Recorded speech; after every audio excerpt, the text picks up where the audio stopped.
Meetings Act, NJSA 10-4-6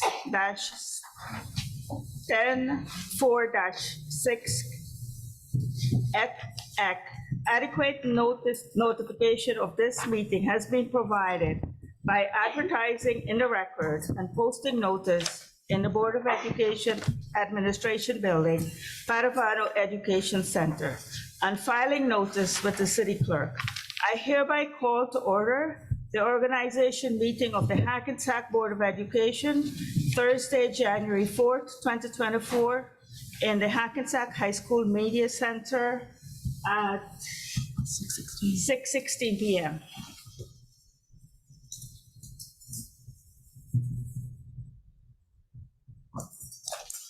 I welcome all to our annual organization meeting for the 2024 calendar year. At this meeting, the election results will be announced, new board members will be sworn in, and once seated, officials of the new elected board will be seated. I will now do the roll call for the current members of the Hackensack School Board. Mr. Bendezu is absent. Mr. Carroll? Present. Mr. Coleman is absent. Ms. Cordero Alton? Present. Ms. Jennifer Harris? Present. Mr. Meehan is absent. Mr. Powell is absent. Ms. Somerville? Present. Mr. Rodriguez is absent. Mr. James Vickery? Present. Okay, so we have 1, 2, 3, 4, 5 members. Okay, so the next item on our agenda is the election results.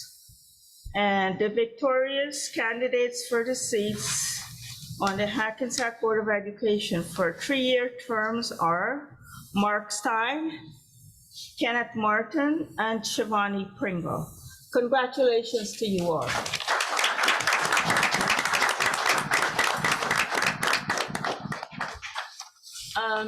The next item on the agenda is the administration of the oath of office to the newly elected board members.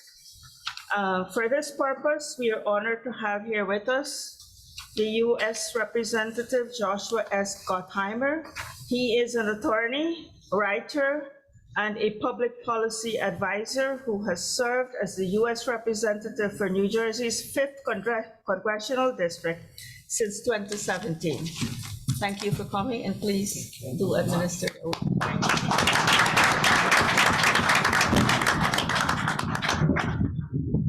I'm hugely honored. Thank you so much. Happy New Year, everyone. Happy New Year. Thank you so much for welcoming me here tonight. It is a very big honor for me. And no one's described me as a writer in a long time, so I like that. Thank you. And I feel smarter being in this room. I'm in a school. It's great. I did get anxious. I don't know how you all do this. I was walking through the halls and I'm thinking, did I miss my test? Did I turn right? What did I turn in all my papers? I assume that's normal. And I was saying, you know, this is a swearing in superintendent, so swearing in board members is for the Board of Education is, I feel for you. This is not an easy job. And so it's definitely a lot harder than my job. So thank you. Thank you all for serving. And I want to thank the superintendent. Thank you so much for your service, and trustees James Vickery and Board of Education trustee Carroll and trustee Cordero Outen, trustee Harris, trustee Powell, trustee Somerville, trustee Benduzu, trustee Singh, trustee Rodriguez, trustee Coleman, trustee Meehan. I know not everyone's here, but I just wanted to recognize everybody. I also want to acknowledge and recognize a very dear friend of mine, Lynn Hurwitz, who is here. You may know her, you may be scared of her like me. The phone call came and said, I need you to swear in Board of Education members, some of my dear friends. And you know, the sentence, the word cloud was still hanging. And of course I said yes, right? Because if Lynn asks, I do it. So thank you, Lynn, also for your leadership and all you give to our phenomenal community here. And those of you who don't know me, I represent New Jersey's 5th Congressional District. So parts of Bergen County, parts of Sussex County, and parts of Passaic County. So basically a lot of the top of the state of New Jersey. As was mentioned, I got elected first in 2016, started in 2017. And so it's been a huge honor for me to represent this community for many years. I do, while I'm here, want to recognize our brave first responders, our firefighters, our law enforcement, our EMTs, and any veterans who are here. Thank you all for your service to our great country, the greatest country in the world. So thank you very much. I think all of us together realize that, and I think about this in Washington all the time, that it all comes down to our children, our youth. Everything we do is about the next generation and making sure we build a stronger future for them. And the people behind me and you who will be sworn in momentarily, and everyone who works in the school, our educators, our administrators, understand that the most important responsibility is teaching our children and making sure that we have a strong future, especially in New Jersey, where our whole economy depends on it. But also that's what our families are about. It's about passing on everything to the next generation. And it's what motivates me every day. I've got a 14-year-old daughter, which Leno can't believe she's my redhead. She's 14. She just started high school. I have an 11-year-old boy. And, you know, having a 14-year-old daughter, challenging. Those of you who've had them, challenging. I've aged about 98 years from my daughter. I know. That's what I hear. That's what I hear. My 11-year-old boy, as long as we talk about sports, we're okay. It's tough too, but seriously, I'm very lucky to have such great kids. And my mom was an educator, and may she rest in peace, you know, blessed memory. And she said to me when I first got elected, do not, you know, you think Lynn's tough, do not forget for 1 second what your job is here. And that's to make sure that you take care of the future. And so I want to thank you for doing that. And this community is all about, it does such an amazing job, a place to raise a family and run a business. And it's just such a great place, and beautiful neighborhoods and streets. And I love it here in this community, and it's been very good to me. So thank you. So now I get to swear in Mark Stein and Kenneth Martin and Shivani Pringle, and I'm excited about this. I also want to thank family and friends who are here. You know, running is tough. It's tough not just on the person running, as you all know, but also on their family and their friends. It's a lot to give, right? It's a lot of sacrifice. So, and then of course doing the job, right? A lot of sacrifice.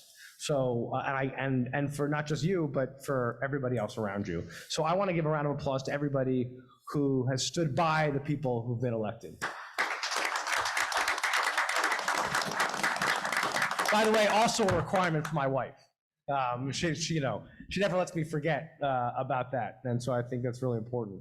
And with incredible public schools here, and a diverse community with wonderful neighbors, Hackensack is just the perfect example of what Jersey has to offer, and I think, frankly, a huge symbol for the rest of our country.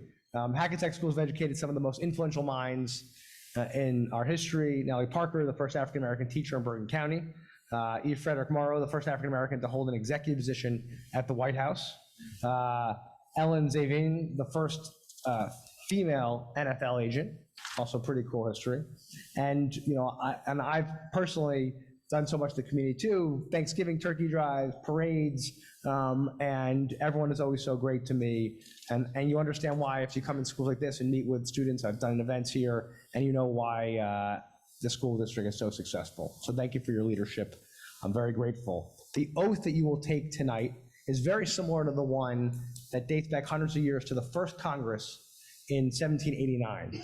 It's pretty incredible. So these words are literally very similar to the first oaths that were administered back in the first Congress in 1789. And the oath and the responsibility that comes with it hasn't changed, which is your job, of course, as you know, is to make sure that you protect, you serve, you stand by, and you fight and get the backs of our children and others. Right? That is what the oath is all about. It's a huge responsibility, as you know, and I know you take it very seriously. Educating our children is not something that is something that anyone should take lightly, and I know that oath means a lot. President Kennedy said, which I think really rings true, that things in government don't just happen, right? So it's not by accident. It takes a lot of work for everybody in this room, everyone in this building, the board. It takes in all the elected officials in the community. It takes a lot of work working together. So thank you. Thank you for fighting for our shared Jersey values and for what you do. So God bless you and God bless our great country. Now, Mark, Ken, and Shivani, I'm going to say just a couple words about each of them. So I'm going to call one up, if that's okay.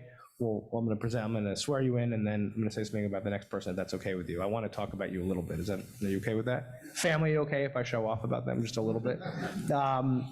Because as there's a great poet who said, it's not the oath that makes us believe the person, but the person, the oath, right? And it's all, an oath is just our words. It's the people behind the oath that matter. So I'm going to start with Mark Stein, if that's okay.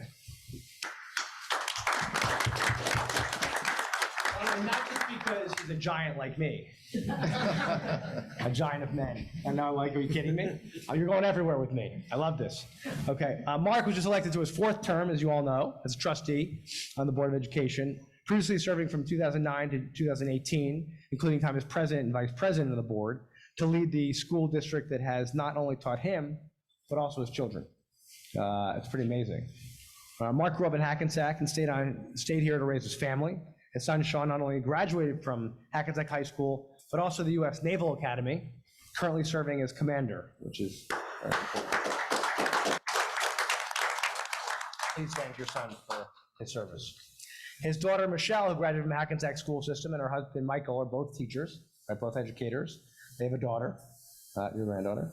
Mark has 2 other granddaughters, Rachel and Maya. Mark has been a long-time leader in Hackensack, serving 4 terms on the city council for 16 years, and was also deputy mayor. He also served Bergen County as a fiscal analyst. He stepped up for Hackensack time and again. He has for Bergen County, for our state, as a former president and founding member of Hackensack Education Foundation, former president of the Hackensack Athletic Club, Hackensack High School Athletic Alumni Association, and Hackensack Blue and Gold Scholarship Fund. He spent more than 20 years coaching Little League baseball and softball, 9 years coaching football, 16 years as president and coach of the Hackensack Junior Field Hockey Program.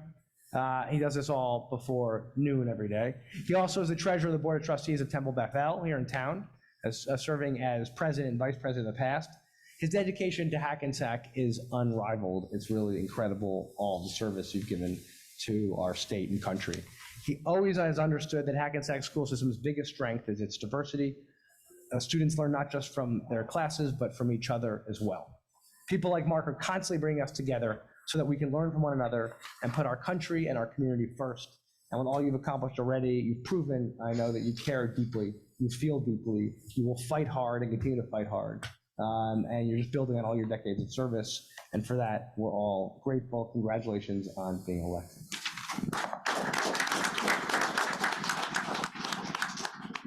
Oath, I believe. Here we go. So, are you swearing on anything?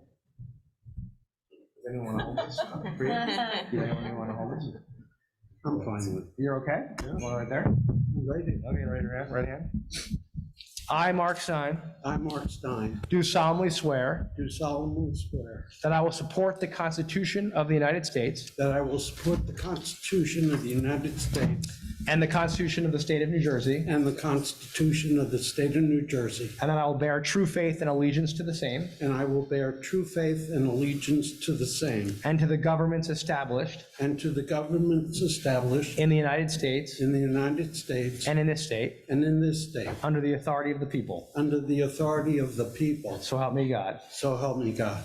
I, Mark Stein, I, Mark Stein, do solemnly swear do solemnly swear that I possess the qualifications that I possess the qualifications prescribed by law prescribed by law for the office of member of a Board of Education. Board of Members of the Board of Sorry, Education. for the office of member of a Board of To Education, the office of Member of the Board of Education, and that I am not disqualified and I am not disqualified as a voter as a voter pursuant to pursuant to RS RS 19 19 4-1, 4-1, nor disqualified nor disqualified due to conviction of a crime due to conviction of a crime or offense or offense listed in NJS listed in NJS 18A 18A 12-1, 12-1, and that I will faithfully, and I will faithfully, impartially, impartially, and justly and justly perform all the duties perform all the duties of that office of that office according to the best of my ability. according to the best of my ability. So help me God. So help me God. Congratulations.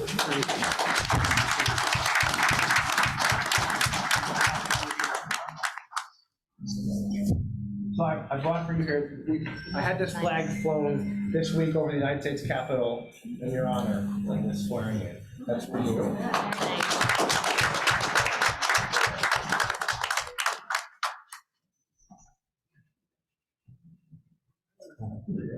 Oh, one more. One more.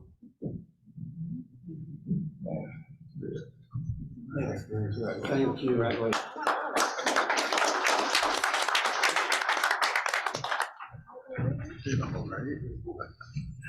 Could you swear us in?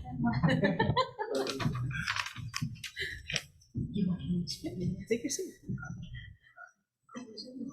And that was I've never had to like read off code numbers in the middle of the swearing in. That was a first for me.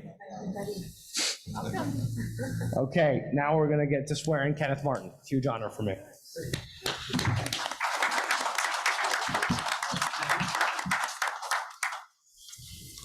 You're taller than the last guy.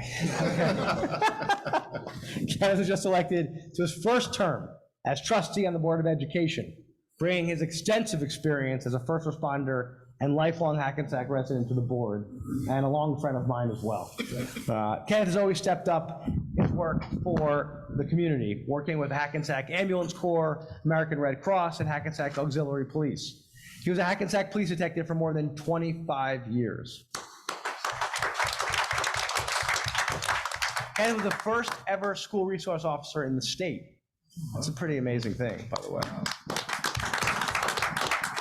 And a founding board member of the New Jersey Association of School Resource Officers. Kenneth has served as part of the Hackensack Rotary Club for 13 years, previously serving as its president. He currently serves as both vice president and as assistant to the governor of the local Rotary Club district. He has been a strong supporter, lifelong supporter of Hackensack's youth. He co-founded Hackensack's Youth on the Move, an organization that empowers children through recreational programming, including talent shows, charity sporting events, and trips to museums. In his spare time, I don't know where that is, he loves to travel with his daughters, Taylor and Karen. Kenneth knows that the student body's diversity and the school district staff dedication to their students are Hackensack's biggest and greatest strength. He's always encouraging Hackensack students to come back and work in Jersey and work in the district. Kenneth, for all you've done for Hackensack, for all you've given to support our safety and educating others and looking out for our youth, you've proven you care deeply about the students here in our community. You spent your entire career protecting and guiding young people, and I know that you'll continue to do so as a trustee. I'm certain that you will make Hackensack an even better place to live and raise a family and learn for students. Congratulations on your election.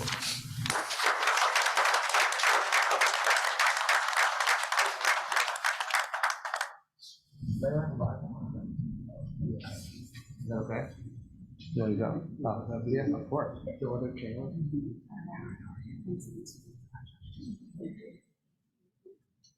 Perfect. So you want to your left side of the Bible, raise your right hand. Raise your right hand. There you go.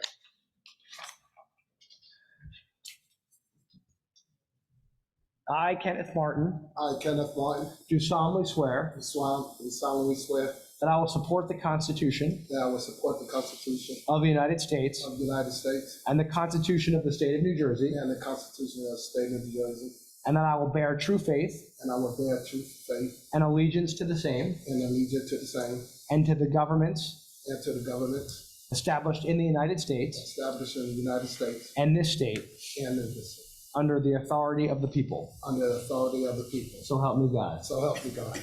I, Kenneth Martin, I, Kenneth Martin, do solemnly swear do solemnly swear that I possess the qualifications that I possess the qualifications prescribed by law prescribed by law for the office of member for the office of member of Board of Education, of Board of Education, and that I am not disqualified and I'm not disqualified as a voter as a voter pursuant to pursuant to RS-19 RS-19 4-1, 4-1, nor disqualified nor disqualified due to conviction of a crime due conviction of a crime or offense or offense listed listed in NJS in NJS 18A 18A 12-1, 12-1, and that I will faithfully, and I will faithfully, impartially, impartially, and justly and justly perform all the duties perform all duties of that office of that office according to the best of my ability. according to the best of my ability. So help me God. So help me God. Congratulations.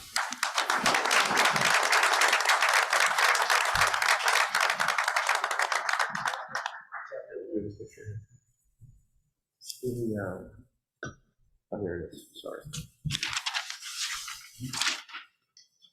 Okay, that's for you, I thought it was. No.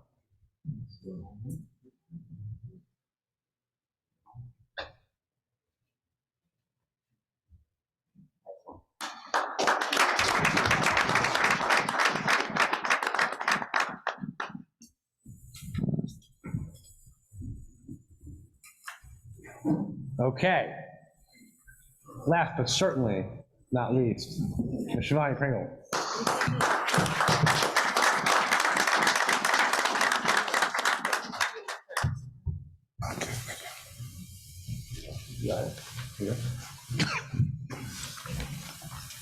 Shivani was just elected to her first term as trustee to work on solutions to the issues she saw as a PTA member.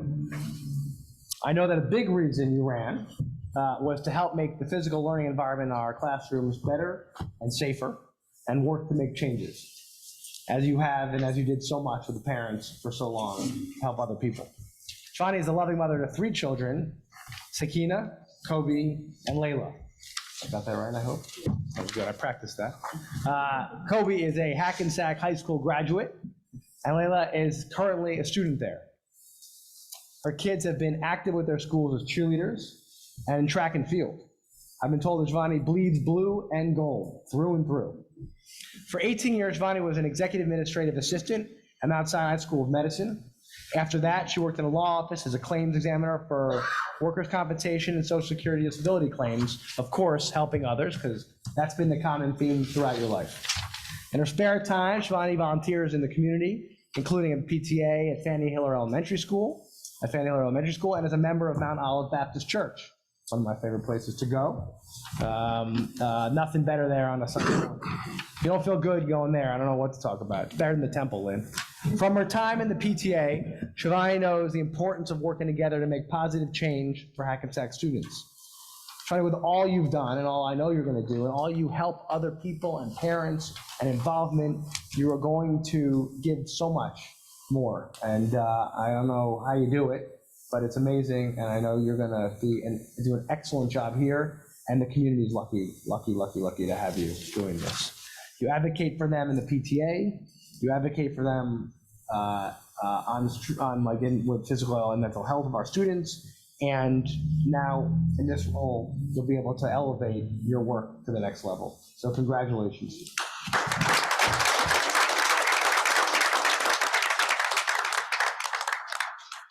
I need that. Layla, you have to come up here to hold the Bible because I can't do it by myself.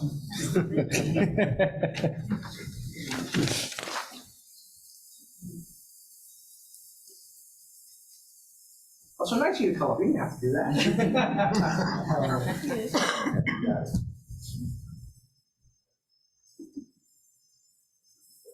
Raise your right hand. No, you had it. Raise your right hand.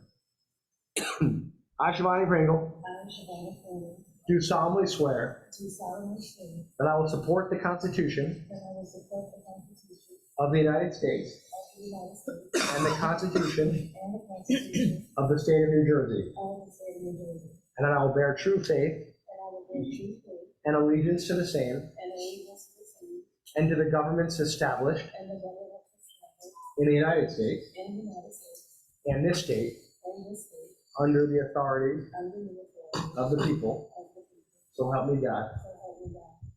I, Shivani Pringle, do solemnly swear that I possess the qualifications prescribed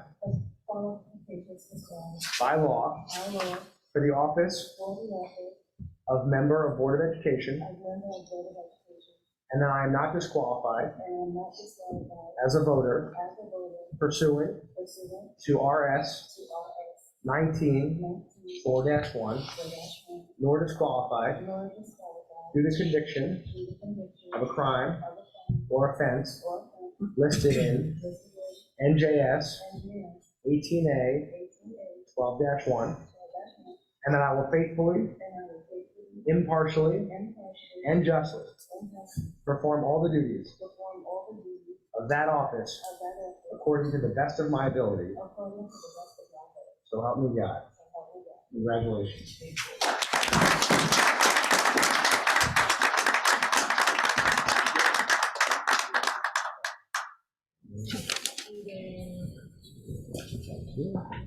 This is for you.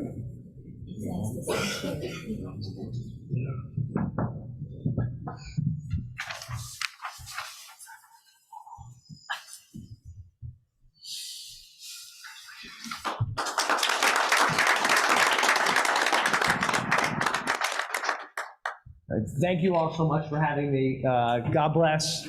Have a great year. I can't wait to see you again soon. Thank you so much.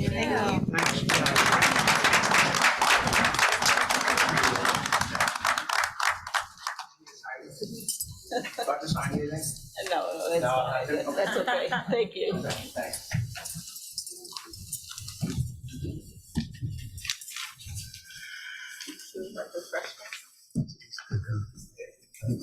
Yeah, at this point, I think it's appropriate for us to partake of refreshments while our right honorable representative is here. Maybe he can join us. Thank you. Refreshments now. When will we come back? How long do you want to go?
So that since we're reconvening?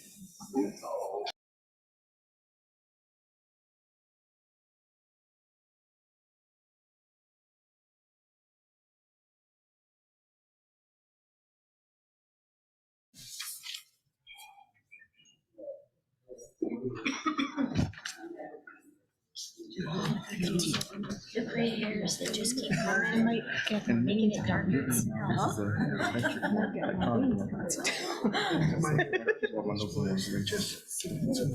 Just some highlights. So it just succeed. Okay, on the advice of board attorney, I am going to do a roll call for the new members also. Mr. Bendezu is absent. Mr. Carroll? Present. Ms. Cordero Alton? Present. Ms. Jennifer Harris? Present. Mr. Kenneth Martin? Present. Mr. Powell is absent. Ms. Pringle? Present. Shivani Pringle? Present. Ms. Marlene Somerville? Lydia, Mr. Powell's here. Oh, Mr. Powell is present. Did you say yes, sir? He just walks in. Powell, say present, please. Present, please. Okay, Mr. Powell is present. Ms. Shivani Pringle is present. Ms. Marlene Somerville? Present. Mr. Mark Stein? Here. Mr. James Vickery? Present. Dope, so right now we do have a quorum.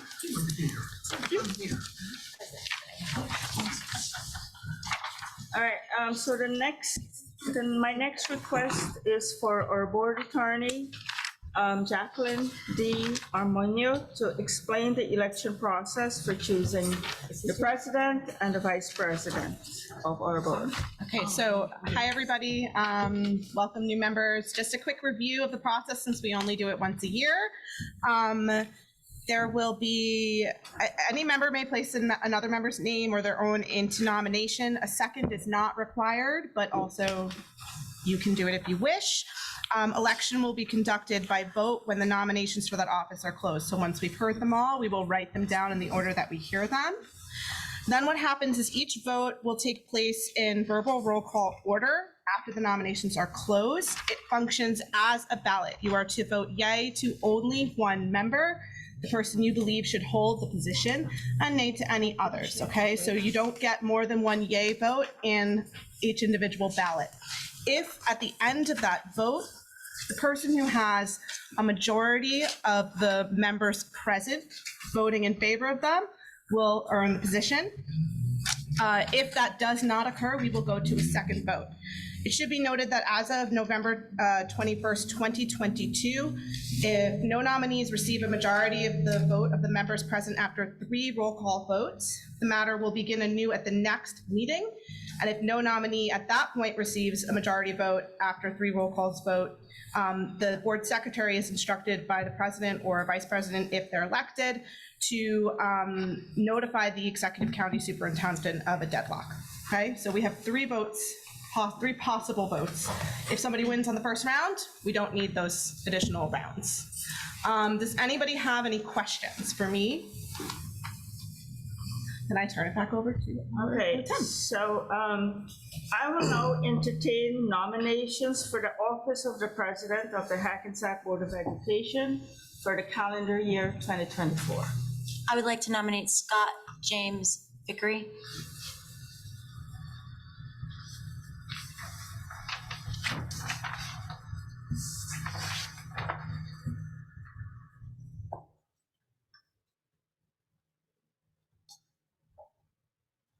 Do I have any other nominations?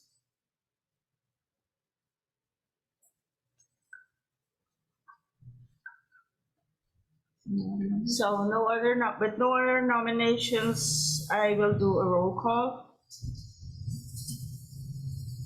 So Mr. Bendezu is absent. Mr. Carroll? Yes. Ms. Cordero Alton? Yes. Ms. Jennifer Harris? No. Mr. Kenneth Martin? Yes. Mr. Powell? Abstain. Ms. Shivani Pringle, Yes. Ms. Marlene Somerville, Abstain. Mr. Mark Stein, Yes. Mr. James Vickery. Yes. Okay, so I have 1, 2, 3, 4, 5, 6 yeses. I have 6 yeses, 1 no, 2 abstentions. And so congratulations.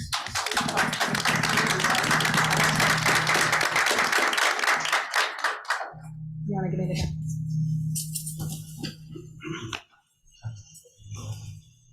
The floor is now yours. All right, so, thank you. We will move right along to opening the floor for nominations for the vice president for the calendar year 2024. I open the floor. I would like to nominate Ms. Cordero Alton. All right, so we have Ms. Lisette Cordero Alton. Is there anybody else that we would like to nominate? Nominate Jennifer Maury. All right, we have, Harris. I got- Sorry, Jen. I got it. Jennifer Harris. we have trustee Maury Harris. Jennifer Harris. Is there anyone else that we would like to nominate? All right, so I will close the nominations. And according to our rules, Ms. Cordero Alton was nominated first, so we will deal with that one first. So we will do a roll call. Yes. Mr. Mendezo is absent. Mr. Carroll, Yeah. Ms. Cordero Alton, Yes. Ms. Jennifer Harris, No. Mr. Kenneth Martin, Yes. Mr. Powell. No. Ms. Shivani Pringle, Yes. Ms. Marlene Somerville, No. Mr. Mark Stein, Yes. Mr. James Vickery. Oh, yes. So tallying the votes, I have 1, 2, 3, 4, 5, 6 yeses, That's the majority of the vote. and I have 3 noes. So Ms. Cordero Alton, congratulations. Thank you.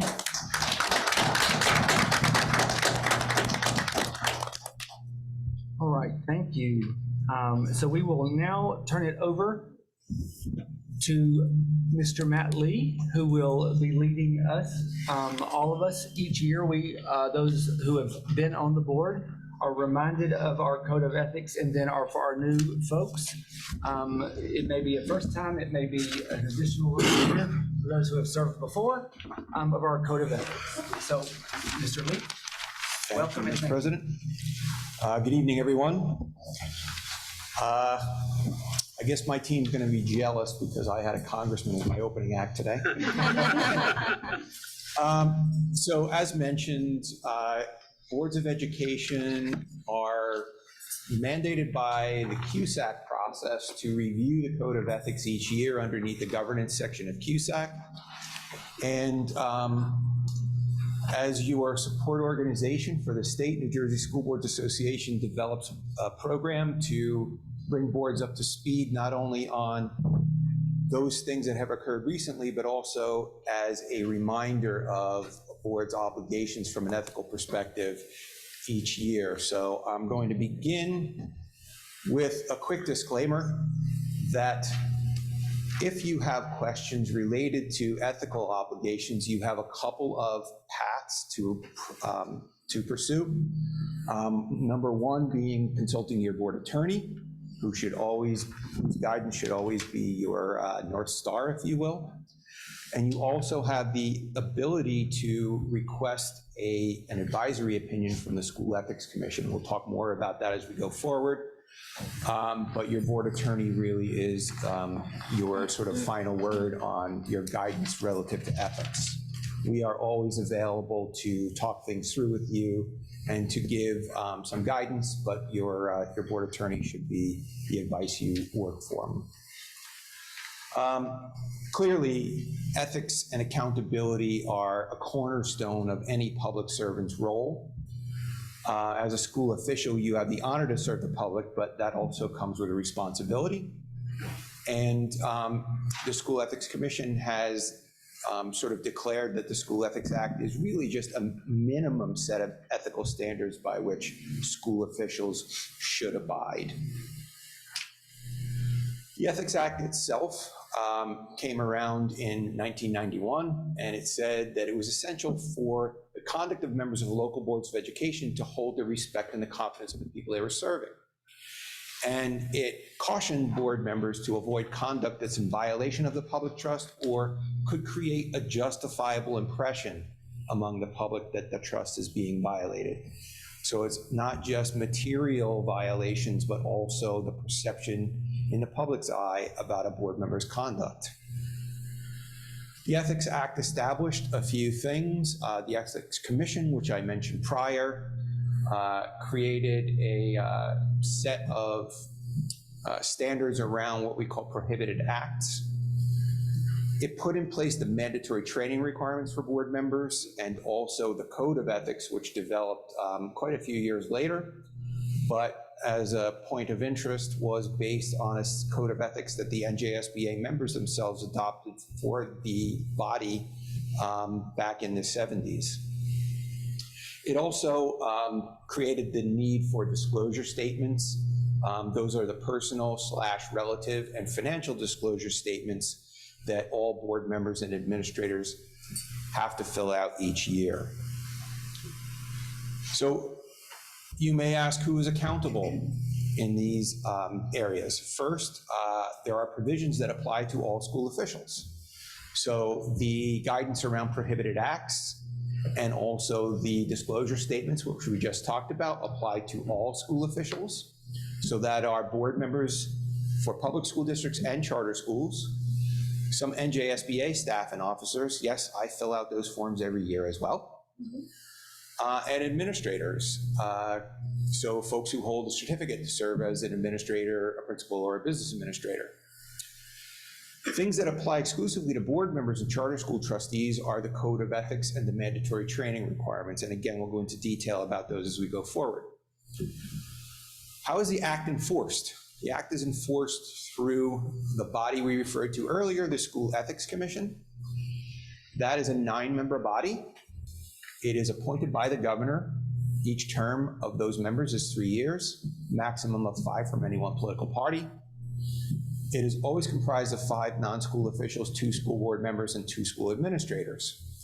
As I may have discussed here before, this isn't always fully staffed, and that can be a problem, and we'll talk about that moving forward. The SEC's jurisdiction, as I mentioned earlier when we talked about guidance, falls into 2 areas. First is advisory opinions. This is something that a school official can request about proposed conduct and whether or not that would constitute a violation of the Act or the Code. The little sort of yellow note underneath that area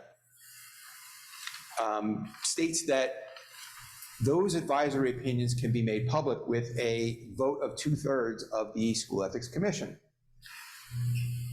In the past, the membership has fallen below 6 votes. Excuse me, 6 sitting members, in which case the 6 votes needed to make advisory opinions would not be possible. And most recently, when that had occurred, once they got to 6 votes and were able to make advisory opinions public, a whole slew of them came public at one time, and therefore a lot of people were scrambling how to stay in compliance with those advisories. As of this afternoon, when I checked, there are currently 6 seated members on the SEC. Yeah, Marlene? Just a question. Sure. Can you just define school official? Sure, that was defined on this slide. But just to be clear. Yep, school official sure. is Those are for- school officials right there. So a board member cannot request an advisory opinion, right? Sure, they can, They can, absolutely. all right. They're the only people who can request an advisory opinion. School officials, so administrators or board members. Yep. The other area in which the SEC is active is around ethics complaints. Ethics complaints, in contrast, can be filed by anyone. So a member of the public, member of the staff, another administrator, another board member. They are alleging some kind of violation of the School Ethics Act or Code has taken place. And just as a sense of what the volume looks like for the SEC, you can see on the right side of the slide that annually there are roughly 85 ethics complaints filed and 35 advisory opinions requested. We talked about mandatory training a little bit, and this is one of the areas in which we've had a change recently. So the mandatory training for brand new board members, which is very creatively referred to as Governance 1, is now required within the first 90 days of service. Prior years, it was a full year you had to take that training. But of course, looking at the climate over the last few years, it became very apparent that new board members needed some grounding in what their roles and responsibilities were. So the State Board of Education did pass that in early 2023. And beginning with April elections in 2023, the 90-day window was put in place. Governance 1 talks about basic knowledge and skills, makes board members acquainted with New Jersey CUSAC, which is the state monitoring program, talks about your responsibilities around harassment, intimidation, and bullying, your role within the CSA evaluation process, obligations around the Open Public Meetings Act, and also the Code of Ethics. Year 2, you would take Governance 2, so that's your second year of service. You do have a full year to take that. I would highly recommend not leaving until December 31st. Your attempts to create or to do your mandatory training. There are a number of different areas, or vehicles, if you would, to do your training. We offer in-person options, we offer live virtual options, and we also have a self-paced online program. If you need to take that, would highly recommend having those interactive courses if you can. Governance 2 is around finance and labor issues, so negotiations, etc. Governance 3 revolves around student achievement. And once again, by the end of year 3, you need to have taken that. And then in the first year of every subsequent term, you would take Governance 4, which is essentially a legal update. For disclosure statements, which we referred to earlier, these are your personal/relative and financial disclosure statements. New school officials need to file within 30 days of the start of employment or taking office, and returning school officials have an April 30 deadline to file those disclosure statements. Those are facilitated through the Department of Education, through your local business administrator or board secretary. Another place where we've had change in the last year or so is around the penalties that are put in place, especially around the personal, relative, financial disclosure statements, and also around your mandatory training. Generally speaking, the penalties that can be assessed if you're found in violation are a reprimand, which is a rebuke by the commissioner that's in written form, but it doesn't result in a formal resolution for your board. A censure, which is the next sort of step up in terms of seriousness, and that is a formal disapproval, once again, by the commissioner, but it's also publicized by the adoption of a resolution by your board. The next two are pretty self-explanatory: a suspension, which can range from any number of days that are recommended by the SEC, typically about a 30 to 180-day suspension.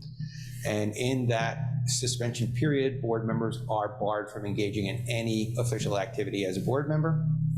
And the last one, of course, and most serious, would be removal and that would be immediate termination from board membership or employment. The next piece is the code. I will go through the code fairly quickly. I will point out some pretty salient points relative to what the code helps to define. I did want to draw your attention to the bottom of the slide. Those standards are the language which the SEC is going to use to compare the facts in a case to determine whether or not there's been a violation of the code.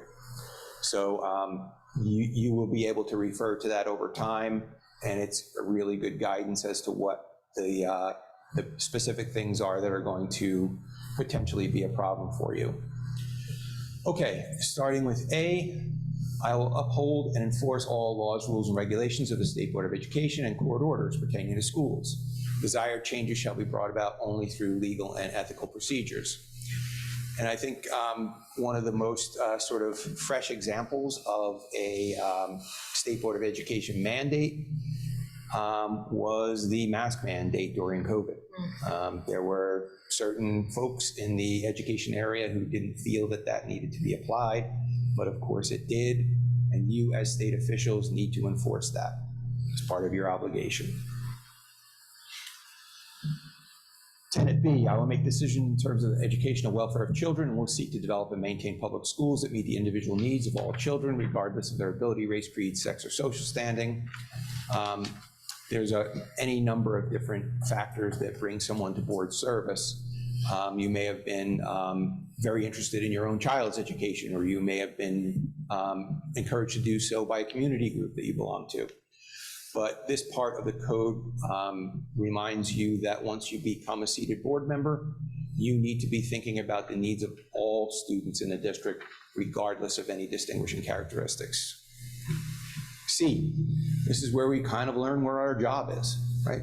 I will confine my board action to policymaking, planning, and appraisal, and I will help to frame policies and plans only after the board has consulted those who will be affected by them. So we can see here that our actions are confined to things that are very high level, very strategic, and to an oversight role. And you will see in the next part of the code that there are things that are not part of our role. D, I will carry out my responsibility not to administer the schools, but together with my fellow board members to see that they are well run. So this part of the code clearly speaks to the fact that you are not managers of the district, you are not administrators of the district. You are there to provide oversight and to ensure that those things that have been set out as goals, whether strategic or annual, are happening and progressing, and also to evaluate the chief education officer of your district, meaning your superintendent. E, I will recognize the authority rests with the Board of Education, will make no personal promises nor take any private action that may compromise the board. This reminds you that the board acts as a body and that individual board members do not have authority to execute anything, either personally or on behalf of the board. And it also reminds board members that there are things that you may do individually that may bring liability back on the board in some way, shape, or form, and you are not to take those private actions because obviously they can have a detrimental effect on the operation of the board. F, I will refuse to surrender my independent judgment to special interest or partisan political groups or to use the schools for the personal gain or the gain of friends. And clearly we can see from the standards language there that board members are reminded that they are meant to separate themselves from political or any sort of special interest group interests, and to be thinking about students first. And they're also not to try to leverage their position to try to gain some personal benefit for someone, for themselves or someone they know. G, I will hold confidential all matters pertaining to the schools, which if disclosed would needlessly injure individuals or the schools. In all other matters, I will provide accurate information and in concert with my fellow board members, interpret to the staff the aspirations of the community for a school.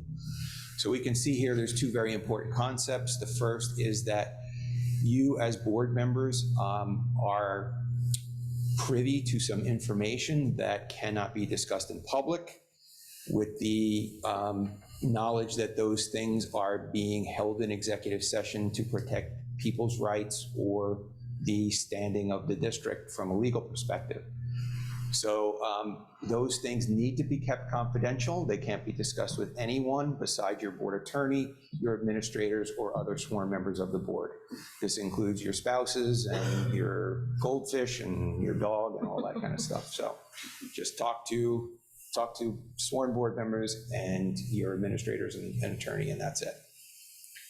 The next piece, of course, is that board members are meant to be the board, I should say, is meant to be a conduit between the community and the district, the administration.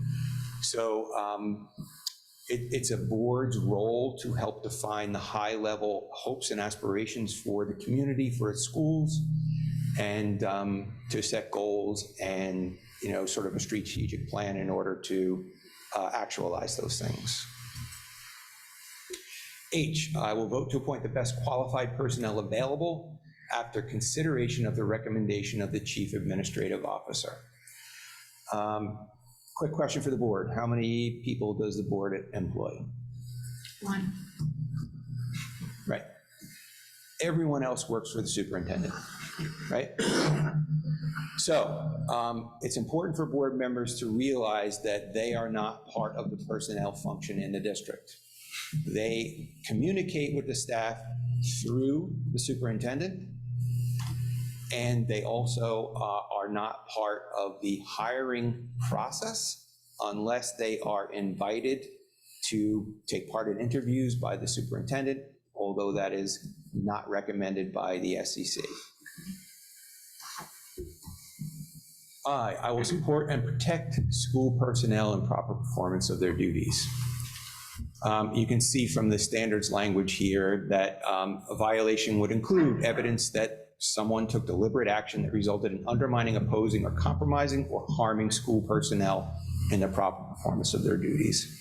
So someone comes up to you on the soccer field or at the concert and says, geez, those tubas sound terrible. You don't want to join in and pile on, right? You want to make sure that folks who are doing their jobs are shielded from those kinds of things. Last one, J, I'll refer all complaints to the Chief Administrative Officer and will act on the complaints at public meetings only after failure of an administrative solution. This part of the code refers to a concept that you may be familiar with. What would you call that?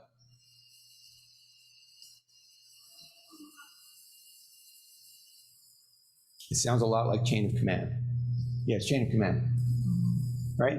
So in this case, board members are not meant to try to resolve problems on their own. If there are problems that are brought to the attention of board members, certainly, you can listen to what those complaints may be, but to promise any sort of action on that is stepping outside of a board's proper role.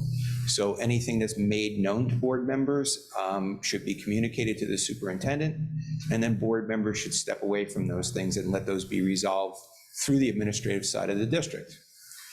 There's a very important sort of function to that, and that is that if things proceed through the chain of command to the point where they are not successfully resolved through the administrative side, they could be brought in front of the board. And if they are brought in front of the board and you have weighed in somewhere along the way as a board member, you've compromised your ability to render an impartial decision when it does come before you. So communicate it to your superintendent and step away. Okay, so there's a number of cases that were released in the last year that I think will help you to understand that concept of take any private action that may compromise the board. So the citation you see there is a C98-1, the C standing for Commissioner Decision, and the 21 is from the year 2021, so you can see how long some of these take to be resolved. In this particular case, a member copied and pasted info from a board email and sent that non-public content, so in other words, executive or, sort of private content to the township officials. Within the course of that, of course, revealed the board's intercommunication, and that had the potential to compromise the board. And the information was considered confidential as the board had not yet voted on the contents. In the case of this, the respondent was found to have violated, and a reprimand was recommended for that person.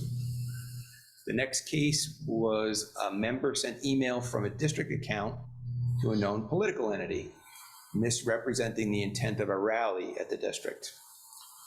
Content suggested political motivations, and it only invited one side on that issue. Using the board email was found to have potentially given the impression statements were made on behalf of the board. So all of you probably have been issued at this point a district email. You have to use that with care, right? Because you don't want to position yourself somehow in people's eyes as speaking on behalf of the board. In this case, there was a reprimand issued.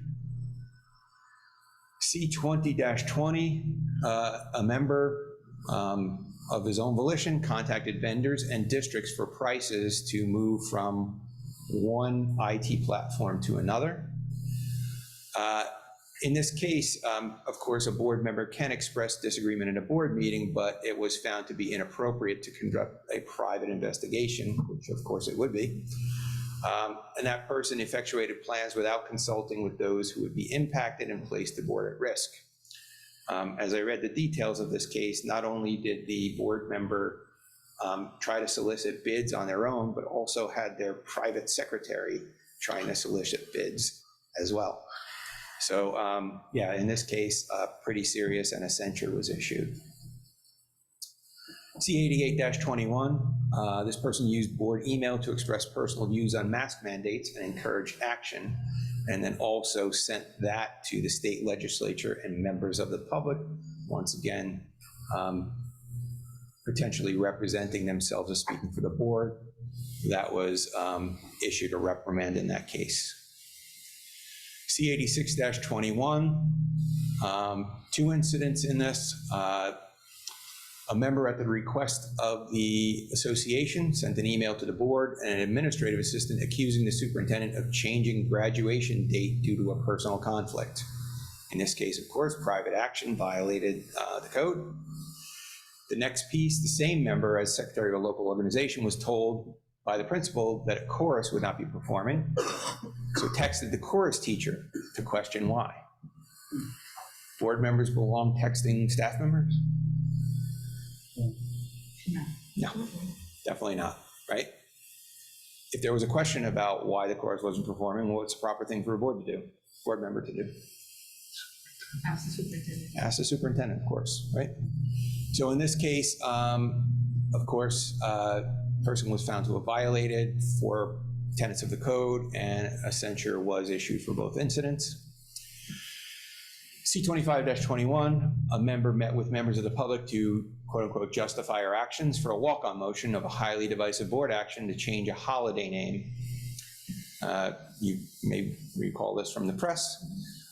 This action undermined the board's decision-making process, as it is up to the board to publicly discuss and or explain the rationale for its decisions. In other words, the business you do should happen in public, unless it meets the 9 exceptions of the Open Public Meetings Act, right? It also undermined the administration's authority and imposed a strain on the administration-board relationship. Once again, reprimand issued. CO4-20, day after board president lost the election, directed the board counsel to conduct research on another board member who had campaigned against him. Once again, took private action and used his position to secure a privilege for himself. As you're all probably familiar from your own bylaws, your business administrator, superintendent, and your board president are typically the only people who can reach out and give direction to your board attorney. In this case, that was clearly an abuse of that authority. Okay, prohibited acts. These things, we used to call these conflicts. We're now calling them prohibited acts. And you can see this is an excerpt, and there's a link up there for you. You can see where you can see sort of a full accounting of these prohibited acts. With these, you need to recuse yourself if there's going to be a benefit to you or your immediate family due to a number of different areas, mainly revolving around some kind of advantage or benefit, whether financial or employment or a gift or favor. You would have no discussion or no vote if any of these situations existed for you. If you have a question based on your circumstances, which can be very sort of specific as to what constitutes a conflict, please consult your board attorney. There's been some question about what's the difference between conflict and recusal. So, recusal and abstention.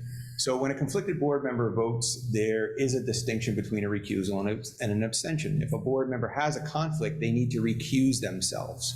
That is not a situation in which you can just abstain. You shouldn't have been part of the discussion, nor would you be part of the vote.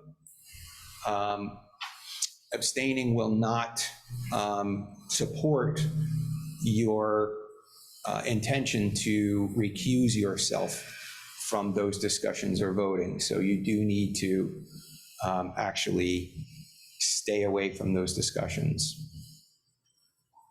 Abstention won't cover it. Relationship definitions. When it comes to determining conflicts, often the nature of a relationship is going to come into play. So a relationship an immediate family member, the relationship is defined now as a spouse, civil union or domestic partner, or dependent child residing in the same household. A relative is really quite an expansive definition. As you can see, that is by blood, marriage, or adoption. A relative relationship can create a conflict, and anyone who's not listed may also be considered an other if a conflict exists, and an other could present a conflict to you as well. So once again, your specific circumstances should be vetted through your board attorney. This is a partial list of the SEC's effort to basically touch on every single relationship that could be affecting a board member's ability to act. And once again, this is just a piece, and the rest of it can be found by looking at the link that we see there. Hiring and personnel. If you have a relative who works in a district and you are an administrator or a board member, you will have some limitations in certain areas. So if you're an administrator in a district and you have a relative, so somebody was a teacher here, maybe a son or daughter, or your wife happens to be a teacher here, or your husband happens to be a teacher here, and you are hired as the chief school administrator, you may not exercise direct or indirect authority over that relative. Someone else would have to exercise that supervisory authority. If you are a board member, you can't take part in any employment matters concerning the superintendent or supervisors in the chain of command between the relative and the superintendent. So of course, board members can't hire relatives into the district, but once again, you can be elected to the board if you do have a relative working in the district already. So if that circumstance does happen, you do need to make sure you separate yourselves from those personnel matters. If, again, you have a relative in the district and there is a superintendent search, you may not take part in any aspect of a superintendent search, whether it's just interviewing search firms or creating a set of requirements for someone to be hired or creating an ad even. You can't be taking part in any of those things. Collective bargaining. This is a pretty handy chart. Basically, the way it reads is column 1 is defining the relationship to a board member. Column 2 is stating whether or not that person is a member of a statewide public teachers union. The next 2 are participate in negotiations, yes or no, or vote to ratify the contract, yes or no. So row 1 says if your spouse, dependent child who's not a dependent or a relative works in the district, it's a no on both counts. If you, as a board member, your spouse or dependent child works out of district in a statewide teachers union, as of this advisory opinion in 2017, you may not participate in negotiations, but absent any other kind of conflict, you may vote on the contract once all of the terms of the contract have been settled, including salary guides and any other aspects of compensation. And the last row says that if you have a child who's not a dependent or a relative who works out of district but is in a statewide public teachers union, you may participate in negotiations, you may vote, absent another conflict.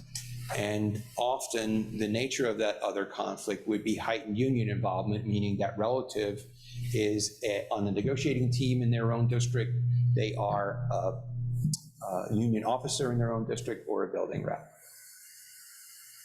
So once again, your specific circumstances are very important to vet through your board attorney. So these are the things that I mentioned before. This one here on the right is the one I just spoke about. Okay, a number of advisory opinions were issued in 2023. We'll go through these quickly. A board member's child works in district's aftercare. The supervisor is a teacher who reports to the principal. Was that a conflict? Yes, it turns out they need to recuse themselves from any and all matters related to superintendent and supervisors in chain of command and the union. AO2-23, spouse is a councilman in the borough. Can that board member vote on an SRO officer? This is one of those cases where actual or perceived personal or financial involvement could violate the public confidence. That's that justifiable impression that we talked about at the very beginning. So that is, that board member was advised to recuse from any and all matters related to the borough. 80-22 said that a wife works in a district, mistakenly voted to renew the CSA's contract in a block of 48 items, abstained from another item in the block though. In this case, once again, potential for a conflict, actual or perceived. This was a commissioner case and a reprimand was issued in this case. AO1-23, can a board member continue to work for a food service vendor as a lunch lady in the district? What was recommended there was reassignment because the board member in question spent substantial time within the district, not just somebody who dropped off food or supplies or things like that, was spending hours and hours every day in the district. And therefore, the nature of that employment could pose a potential conflict. And once again, they were advised to get a different job with that if possible. AO8-23, town entering into a contract with a firm to upgrade tennis courts shared with school district on school grounds. Can the board member's firm be subcontractor? In this case, the advisory was yes, but only have the same rights as any other member of the public. Try for someone else to physically perform the work. This person would have no authority over staff, and the superintendent needed to be brought in. Last one, C81-20, commissioner decision said board member who was a borough CFO voted to approve a shared service agreement with the borough for various maintenance type issues. It was decided that the person had a direct or indirect financial involvement, and that could be reasonably expected to impair their objectivity. Once again, a reprimand recommended there. In this one, AO5-23, board president, the child was an instructional assistant in the district. In this case, the board president was told they could not choose any committee members nor be on any committees involving the local union or any matters related to the superintendent. They could not choose the chair, the members, and or serve on any committee that remotely touches upon or directly relates to family members' employment. So that included things like personnel, negotiations, instructional, and finance. The next one, board member B, spouse is a 10-month employee in a technology department. Once again, can't be involved in any and all matters. Very consistent with what we talked about when we first introduced the notion of conflicts. Anything that remotely touched upon that spouse's employment. Executive session relative impacts. C87-21, a member attended executive session discussion on candidates to fill a vacant board seat, and her husband applied. Not good, right? CO9-20, board president attended multiple discussions on matter involving an immediate family member. Other board members unaware of the identity. In both cases, counsel was consulted first. In this case, I know censures were issued. When a member with a conflict goes behind closed doors, it does create that justifiable impression that the public's trust is being violated. It could end up providing an unwarranted privilege or advantage not made available to the public. Members' presence could chill or intimidate comments and opinions of others, and members are responsible for their own actions with a duty to act prudently and cautiously. So again, a censure issued in this case. This has come to our attention recently relative to prerequisite factors to advice of counsel. This is very new. In the past, it was basically accepted that advice of counsel was not something that could completely absolve you of culpability in some of these cases. But very recently, it was decided that it could potentially be a shield if the counsel advised you in a certain way, and you accepted that, and you adhered to the advice that was given to you by counsel. Once again, this is a very fact-sensitive precept, and all of the factors that needed to be in place must be satisfied. Once again, I would urge you to consult your board attorney for questions on this area. Volunteering in schools. You are not prevented as a board member from volunteering in the schools, but you have to be cognizant of the degree of involvement you would have with staff and students, and also the degree of authority you might have. So you have to ask questions around what would be the degree of giving directions or orders to students or staff, or taking orders from students or staff. That's really not something appropriate for a board member. Also, the frequency with which you would be in the building. If you show up every Wednesday and Friday for pizza lunch, and somebody new walks into the building and has seen you 4 times in the last 2 weeks, they could really believe that you are a staff member, and you certainly wouldn't be as a board member. There's no room for board members to be handling the school district's money, and certainly board members are prohibited from being the lead or regular volunteer or coach for a district team or a club or activity. So the kind of phrase that the SEC has put forward relative to board member volunteerism is one-time non-executive volunteer activities. So things like reading on Dr. Seuss Day, fine, right? Chaperoning a school trip, fine. But again, you need to look at some of these other factors to judge whether or not you might be, sort of going a little bit too far, and your board attorney, once again, should be consulted on this. If you are going in for a volunteer activity, do let the superintendent know you'll be in the schools. Your presence in the schools is noted by many people, and it can have an effect on the environment of the school if board members are walking around. So let the superintendent know what you will be doing when you're there. Do not have discussions about board activities or board votes or board positions. And always remember all your other obligations under the Code of Ethics. The other thing I would advise you as a former board member is that once you are done with your volunteer activity, you leave, right? It's not an opportunity to go check up on things, right? Just because you happen to be in the building. So do the work that you were intended to do when you got there, and then exit the building. Okay. Once again, board members are entrusted to review recommendations from the superintendent and then to vote in the way they feel serves the needs of the districts and the students. But board members must always consider its statutory obligations. And I think this is a reference to when board members disagree with things that are, sort of state mandates, and they really don't feel that they can support them. You can think about things like masks and comprehensive health and PE standards.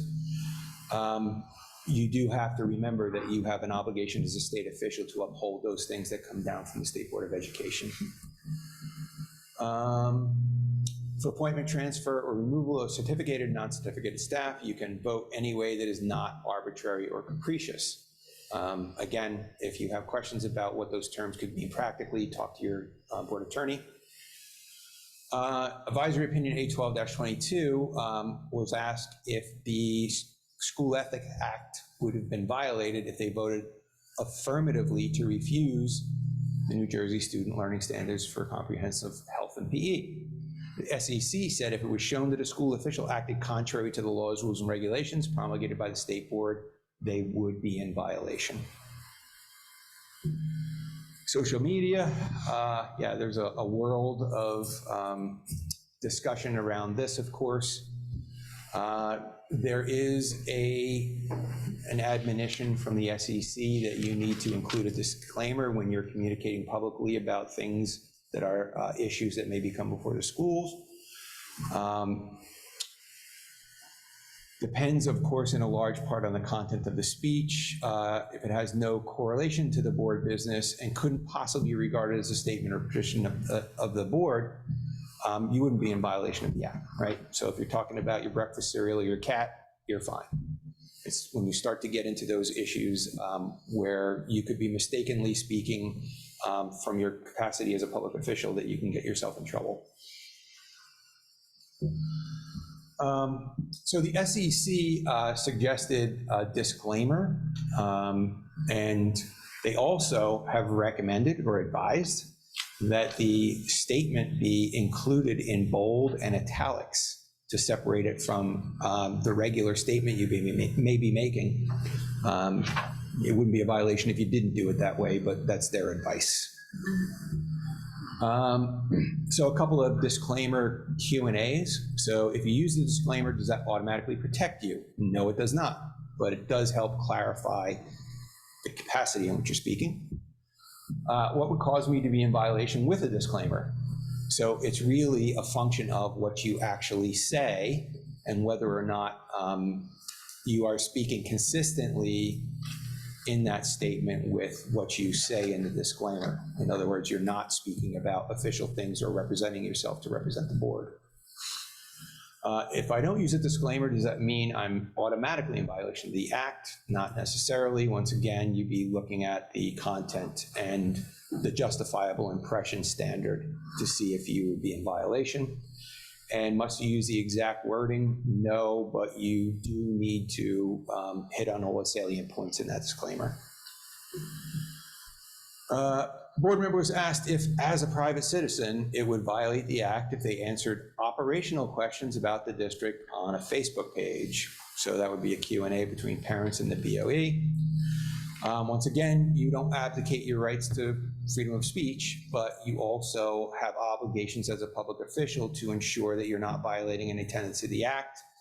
You need to make clear that comments made at a time or place other than that of a board meeting do not appear to be written on behalf or with authorization of the board. And the community needs to be made aware in your statements of your status as a board member.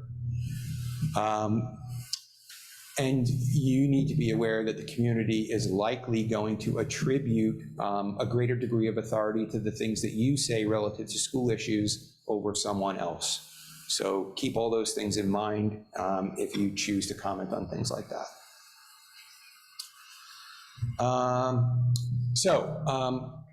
Once you're elected, it is no longer appropriate to use your campaign page to post on social media. The idea is that it can be confusing and could lead to the filing of an ethics complaint. Social media account that inherently indicates your position as a board member could not be used. The mere liking or sharing of a social media post isn't necessarily a violation, but I would be very sort of discreet about those things that could be perceived from liking or sharing, depending on the nature of the comment. Divisive language, board members need to refrain from inappropriate communications that have no place in the educational setting.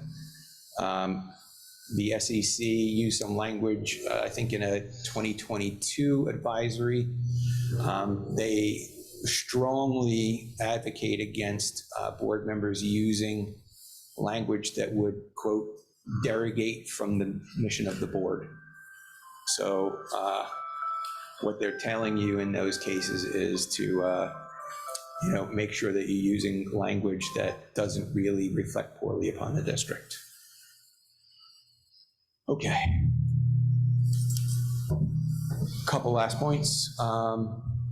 Do with your board and members and your administrators develop a list of conflicts if you have them, and do visit it regularly to ensure that your circumstances haven't changed and you now may have some limitations on how you act as a board member. Said it 20 times at least today, consult with your board attorney on ethics issues and to potentially help define where conflicts might exist. School board notes, which you all can get in print and or digitally, does have synopses of advisory opinions when they're released by the commission, so that's a good way to keep up as well.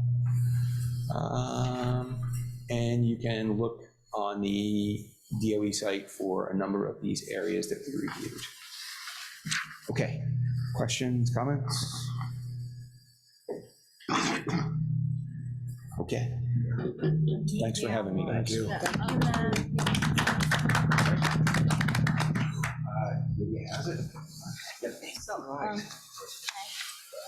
Ask all the board members to sign it. Yes, I will. So we have a copy of the school board ethics, and then there is an acknowledgement of receipt that we need each of you to sign and pass to Lydia. Leave it in the folder. Or leave it in the folder that we give back to Ms. Singh at the end of the night. We want to collect that from everyone tonight, please. All right, thank you for your patience. That is important for you to hear as well, so that you can make sure that we are on our toes, and it's important for us to hear as well. So now we will move into our public comments portion. All participants must sign in when it is your turn. Please state the following: your name, your municipality, any group affiliation that might be important for us to know. Each person has a limit of 3 minutes. Please be aware of the timer when it goes off, and please direct all comments to me as the presiding officer. And if there is a response to be given, it will be held to the end of the public participation. Every day. Happy New Year.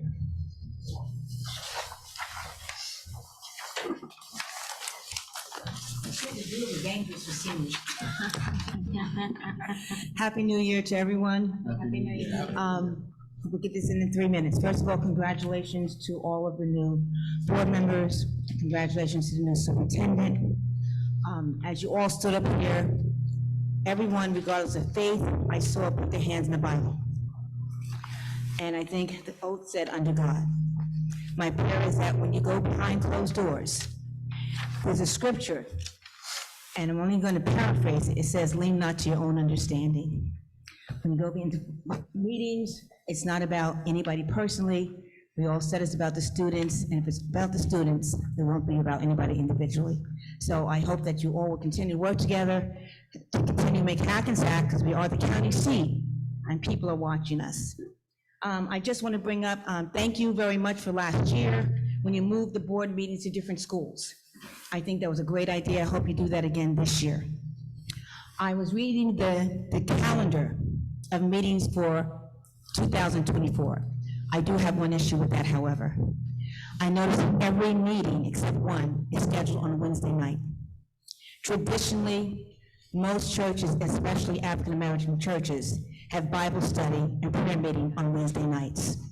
I ask that you review that and share it so it's not every Wednesday. And I went down January, February, March, April, May, I think there's only one, June 26th, July 24th, August 21st, September 25th. Every meeting except one is scheduled on a Wednesday night. So it's not just African-American churches, the church down the street from me is a Spanish church, and they have prayer meeting on Wednesday night also. It's hundreds of year tradition, and please reconsider that. Thank you.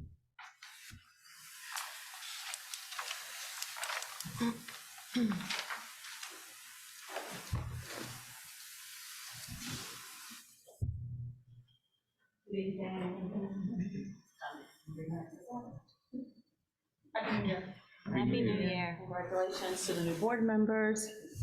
Shavani, yeah, I'll see you in church. Okay. She claimed Mount Olive, so. And congratulations once again, Dr. McBride.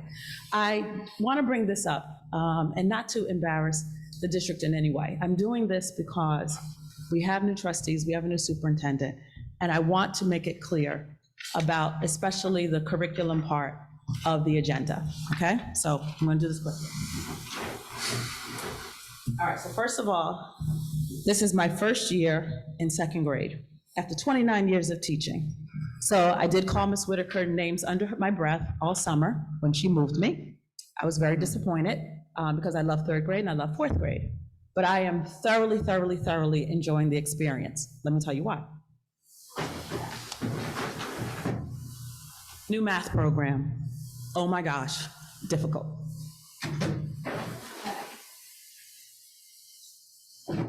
Social studies program.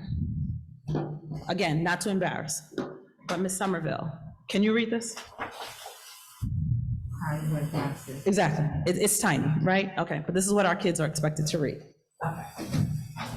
All right, now, last year, foundations, I'm gonna talk about that in a moment. And I have writing samples of my second graders, absolutely phenomenal. Okay?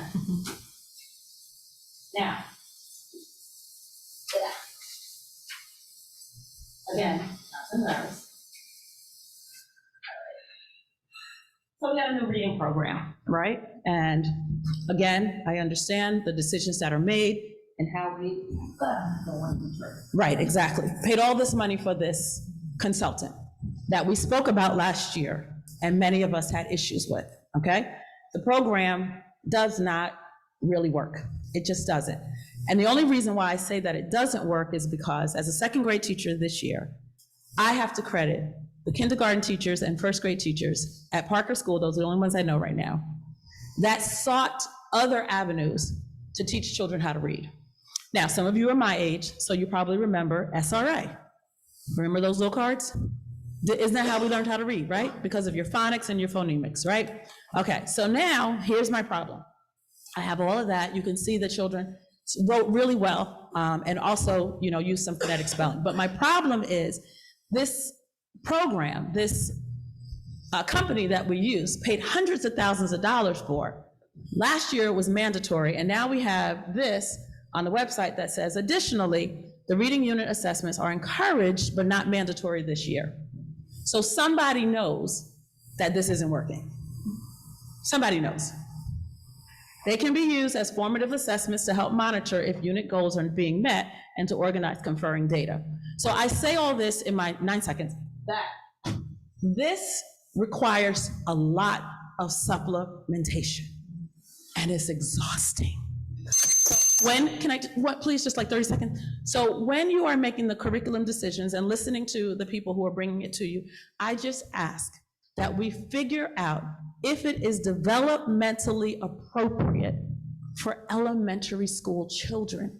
Because right now, I'm telling you, our kindergartners and our first graders, the majority of them came to the next grade reading. So we're doing something right. But this program right now is just not the best. This Reader's Workshop is just not the best for our children right now. They need to learn with phonics and those types of things. I'm amazed at my second graders, and I know that if we do this the right way and get things that are developmentally appropriate, then perhaps we can go to something like Reader's Workshop. Please just give it consideration when you're making decisions about curriculum. Thank you so much. Thank you.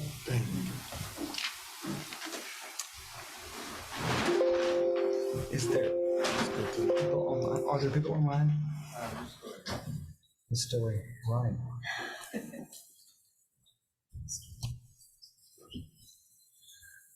Hello, can you hear me? Yes, ma'am.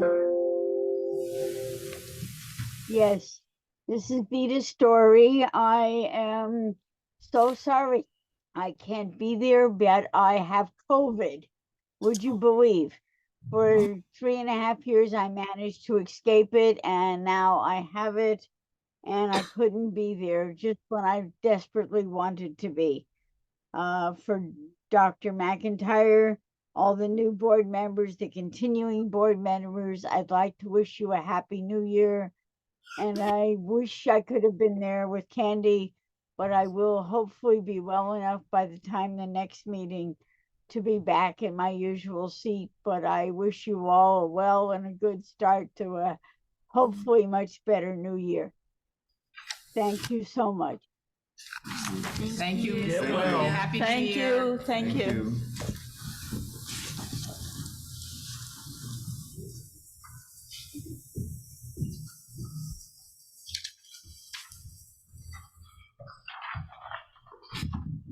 Good evening to everyone. My name is Gordon Burt, longtime resident of Hackensack, Comet through and through, educator at Fannie Meyer Hillard School, the Academy on the Hill, where all of our students are stars.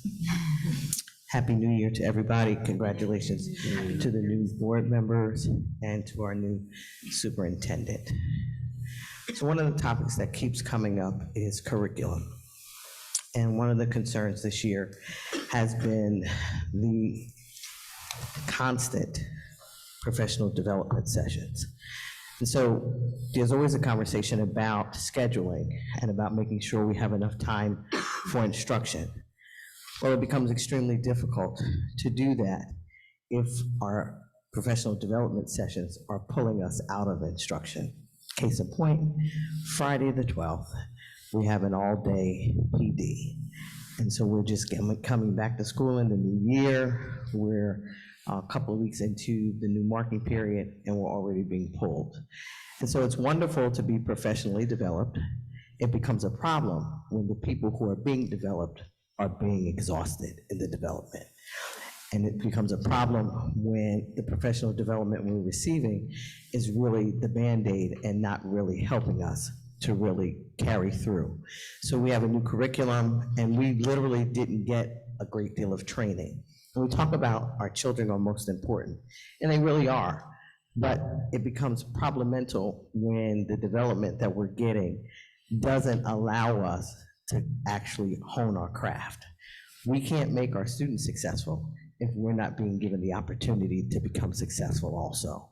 And so if we're going to constantly be being pulled, or we're going to constantly be getting bits and pieces of new stuff that we're getting, it makes it very difficult for us to really carry out the curriculum that we have. And so the other thing is that we talked about the math curriculum. And so there were some questions that were asked, for example, with Reveal, that as we looked at the curriculum itself, that we found out that the order of the material that's being presented is not necessarily in the right place. So for example, I'm in second grade, we're talking about decomposing. We have kids who can't spell decompose, certainly don't know what it means. However, it would be nice if they learned how to add and subtract first. And so it just seems like there needed to be more of a review of the material that we were given, to rearrange the order that it's presented in so that it is something that our students can function with. This whole, we're not arguing about being professionally developed, but there is a problem with not getting the amount that we need. And so if you're giving us a new curriculum, train us properly. Give us the amount of time to learn the curriculum before we're off the ground and running. And that seems to be something in Hackensack that we're always off the ground and running, but then we complain about scores not being where they need to be. Give us the right amount of time that we need, and perhaps we'll be more successful, and so will our students.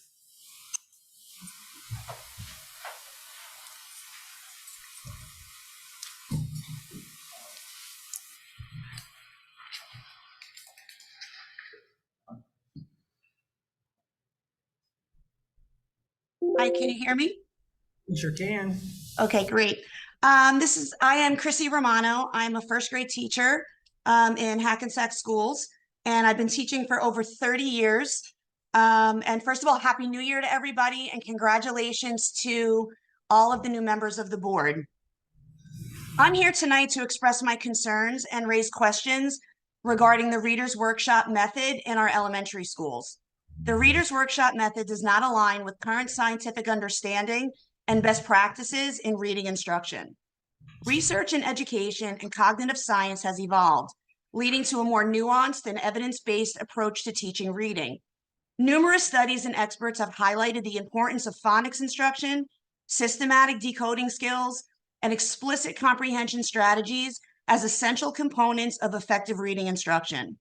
These findings have challenged the effectiveness of balanced literacy approaches like Reader's Workshop, which have been debunked by scientific research.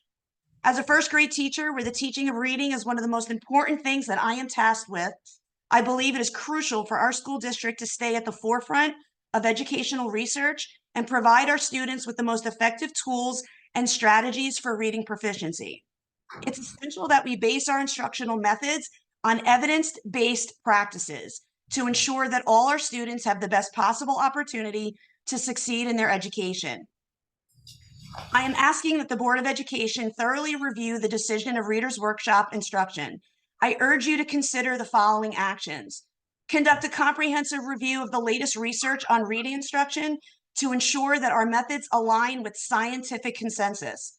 Invest in professional development opportunities for our teachers to stay informed about evidence-based reading strategies and teaching methods.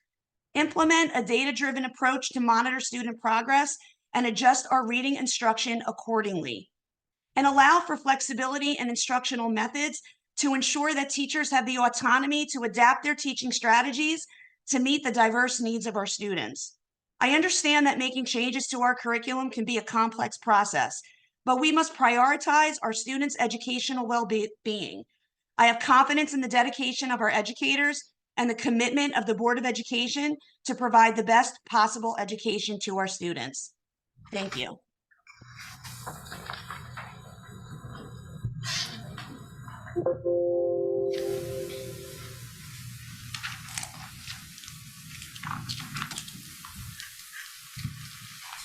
Good evening, everybody. My name is Tony Jackson, Hackensack resident, Hackensack teacher, Hackensack parent. I just wanted to piggyback on what some of my colleagues have stated very well, and then just add a little bit. In terms of the curriculum, the new math curriculum, the Reveal Math, some things that myself and my colleagues notice, things like, as Ms. Burt pointed out, things that are out of line in terms of when they sequentially when they happen. You know, we were starting some things with our students, and then it would ask them to use division, which was not taught. We were doing certain problems that might be addition or subtraction, and then it would ask them about perimeter and area. And then as we're doing multiplication, which is one of the largest skills that they're going to need, we notice that there is no regrouping. So one of the main strategies, I've talked with so many grown-ups and said, you know, we teach them so many different ways so that they can find the way that fits. And now it seems like we have fewer ways to teach them in terms of our materials. And so as well as with division, you know, we're looking for long division to find it. But please do not continually expect that teachers should take their own time to put in whatever needs to be put in. In the past, when we've had the materials that cover everything that we need to cover, of course, we're still going to supplement where it is needed. But now it seems like we're given less, And there's even more that we're going to have to be doing. So please consider that as well. I think it was really well articulated by my colleagues before me, but I just wanted to put that in because it's something that we're constantly seeing and having to deal with in the classroom every day. Thank you.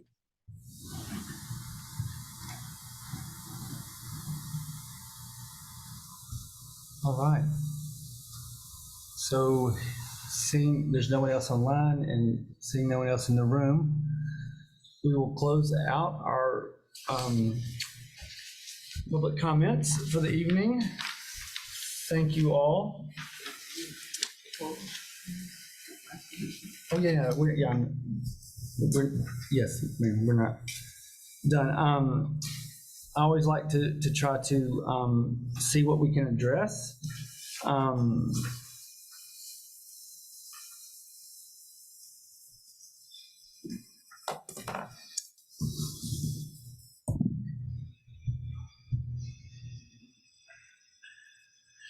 So as far as the curriculum, I mean, it sounds like we have some curriculum things to discuss.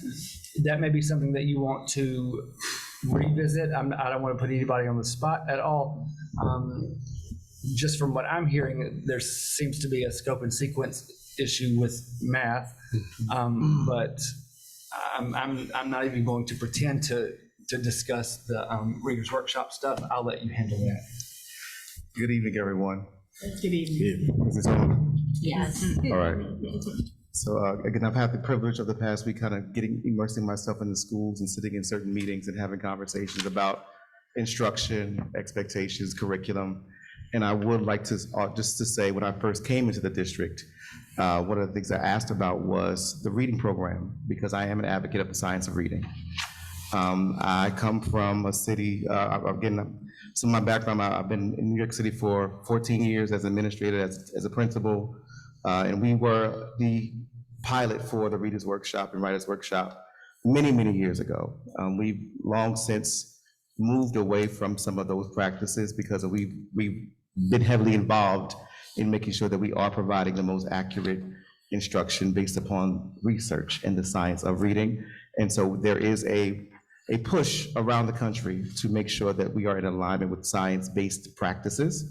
So I am looking, we'll be having those kind of conversations to see what that will look like here currently. I know that that's what you all were utilizing previously, but it's top of mind. So I want to assure everybody that my commitment is also to ensure that every child obtain the skills that they need to read, because it significantly impacts a student's life trajectory, specifically students of color, Black and brown, who are faring the least amount if they're not being provided that type of instruction. So we will be taking a look at that, and you will be seeing some potential shifts as we figure out how to adapt and adopt and move forward in that particular realm. Secondly, when it comes to actual scope and sequence of specific math content, and we know we usually rely on our math experts to be able to look at the actual scope and sequence to determine which specific movements can happen, because no curriculum is perfect. There's not one perfect curriculum. They all have to be adapted or modified or adjusted based upon where kids are, but also the actual looking at the curriculum itself. And so usually the process that we're going to start adopting as well is that there is a committee of individuals, of administrators, of leaders, of teachers who come together to look at the scope and sequence for the year and make the actual adjustments to say, well, this particular unit doesn't make sense coming before this particular unit, because you can do that. You can be flexible in ensuring that it makes sense. And we will be having those kind of conversations as well. So I hear all the concerns that people are having, and I don't take them lightly. I do understand that we have invested quite a bit of funding in this curriculum, and we will be figuring out how to make sure that it makes the most sense for all of our teachers, because we also don't want to have them have to do, as I heard, triple the work of making adjustments.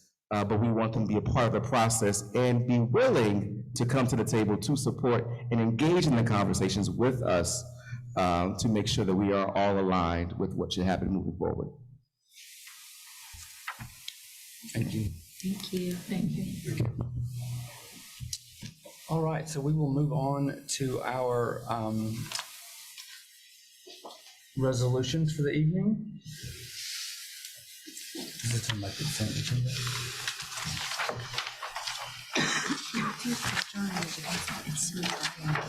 So.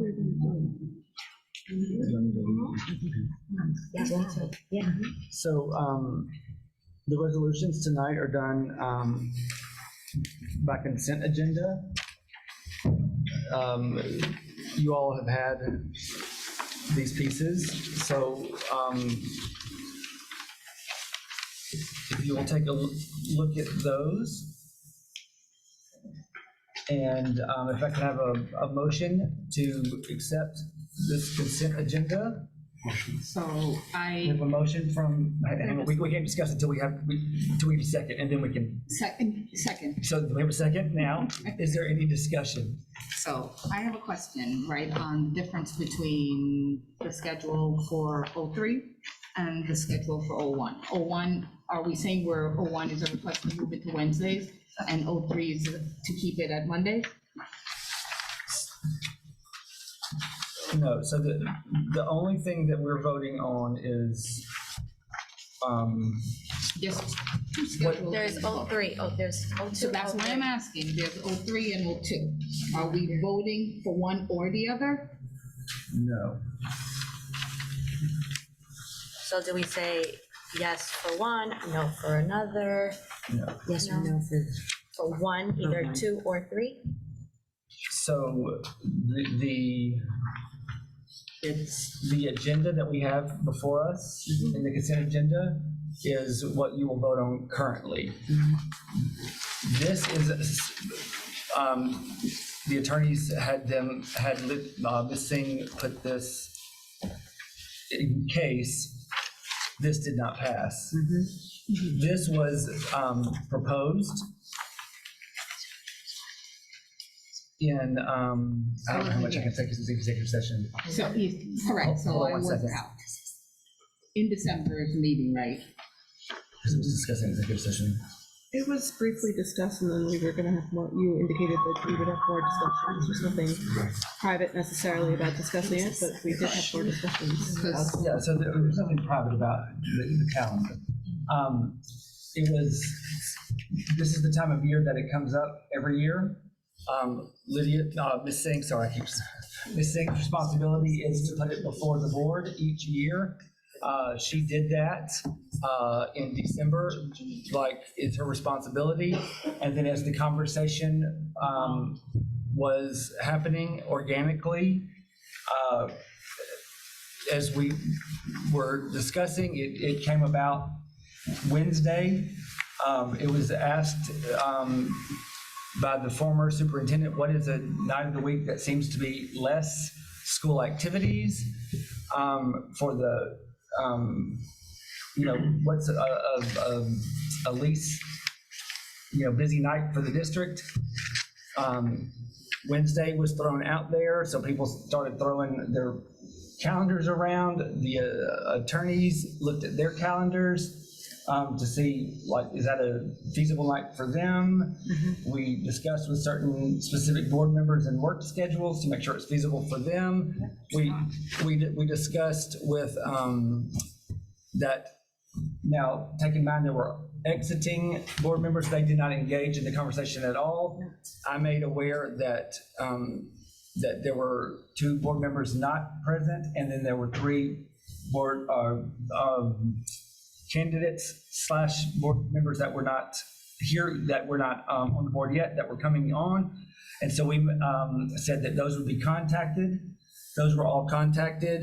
The 3 new folks said it was not a problem for them. And so when in discussion with we contacted the superintendent, he, whatever the board wants to do. And then when in discussion with the attorneys, Ms. Singh was like, what do we put on there? And the decision was made because the consensus was, well more than 5 for the Wednesday, that's what has to go on there. So then we vote and it either goes down or up. And then, so the suggestion was, if it were to go down, then we want to make sure that we have something in the wings. I was never contacted. Yeah. You know, I find it, I'm so sorry. I'm really upset as I Well, hear the process. But you only responded to an email, because- so you, and no one contacted me. No one responded back to my email with my concerns as to, I wasn't able to go to the meeting. It was a flood. My kids didn't go to school. I couldn't go to work. It was a terrible rainy day. So as I hear this, you were able to contact people who weren't board members yet, but people who are on the board weren't even given the consideration as to, is this okay? Do you see any conflict? So a consensus was made without actual board members who are here. Correct. And I mean, I'll second We what had a Jen majority says, that right? night. I went. But to a- if you're saying that the board members who were leaving didn't have any say, so then how can there be a consensus? The whole point of the fact is, I moved heaven and earth to move my schedule around to make sure that Mondays I am available, right? There's tons of other stuff that I volunteer for. There's even the executive committee that oversees this committee that I sit on, that I asked them to move meetings to Wednesday so I can accommodate a Monday meeting here. that oversees So what to- committee? To Bergen County School Board Committee, right? We have our meetings on Wednesday because it was Monday before, and because of our meeting here that was moved to Monday, I asked when they were scheduling to please move it on Wednesday so I could attend. Wednesday is the one day that I commit to going to work because Monday is the day that all of our meetings are scheduled.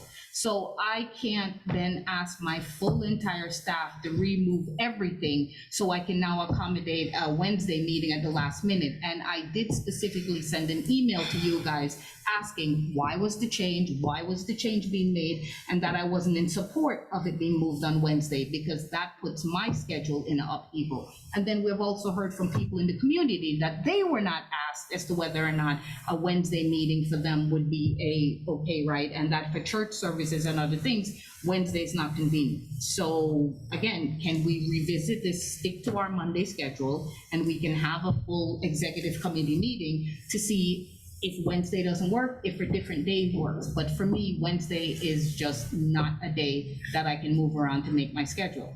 So President Vickery, can we just motion then? Because I think that is the actual point of why there are two schedules here, right? So we're gonna vote as a group, and if that is not passing, you have your Monday schedule.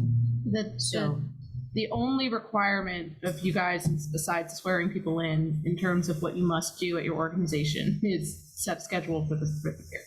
So, you guys can't get up until one of these schedules are selected. Okay, so, Perhaps I might recommend therefore, because I'm sorry, I did not realize that we had two different dates, that's my eyes, that we do O0 and O3, O0 first, see if it passes, move, and then open the floor to open for O3. Exactly. okay, so then, so we will move forward then with the vote on, so do we need to break it out just with the count? I would say what you need is a motion for either O1 or O3 at this point, and then a second. What about all the other stuff in the agenda? We can do that separately. O2? O2 is its own. We can do that, or we can do that first and then move on to. Okay, so why don't we handle everything else in the consent agenda? Except for the calendars, so that we can move that part forward. And then we'll handle the calendars. So can I ask you a question on the rest of the stuff in here? Again, I was out for December and I fully understand that we cannot participate in executive sessions while you're out. So I did join the board meeting, but whatever you guys discussed in the executive session, I was not privy to. So for the committee, the setup, right, we're talking about number 7? On the agenda, the committee reports and resolution. Okay. So, question, personnel and policy. put a motion forward to not have a personnel and a policy committee. We had a discussion, and these guys are new, and there's a few other people that joined after. When we first had our first retreat with the New Jersey School Board and Matt Lee, we had the discussion about structurally reorganizing the committee structure, right? And one of the things that came out was that we did not necessarily need to have a personnel or a policy committee. Policies come from the state of New Jersey. We either implement them or we don't implement them, but it's mandated and it's a must. We don't necessarily have a choice. We can, abolish a policy, we can revisit a policy or revise a policy, or we put the new ones in place. And with the exception of the ones that we as a board come to or we make, those things are mandated. They are what they are. So as they come up, we discuss them. The next is for personnel. We do not oversee personnel. The only person that oversees personnel in the district is the superintendent. So for personnel, all we need to get from HR and the superintendent is an update. We're hiring 5 people. There's 3 people that are leaving. The only other time we may need to meet in executive session to discuss personnel if there's some sort of a disciplinary action, and that's one of the outliers that we cannot discuss in public. Beyond that, there is no rationale for having a personnel committee. So I am okay with curriculum and special education, budget and finance, building and grounds, and community relations. But there's really no need for us to have a personnel and a policy committee. Okay. So,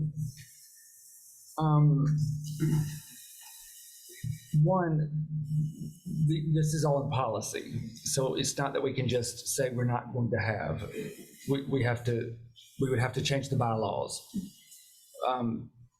in order to do that. Okay. Go ahead. If I may. Okay, so this, the regular public, this is the order of the agenda. And your committees, you can set them up however you want, but your agenda is in policy. It's 0164.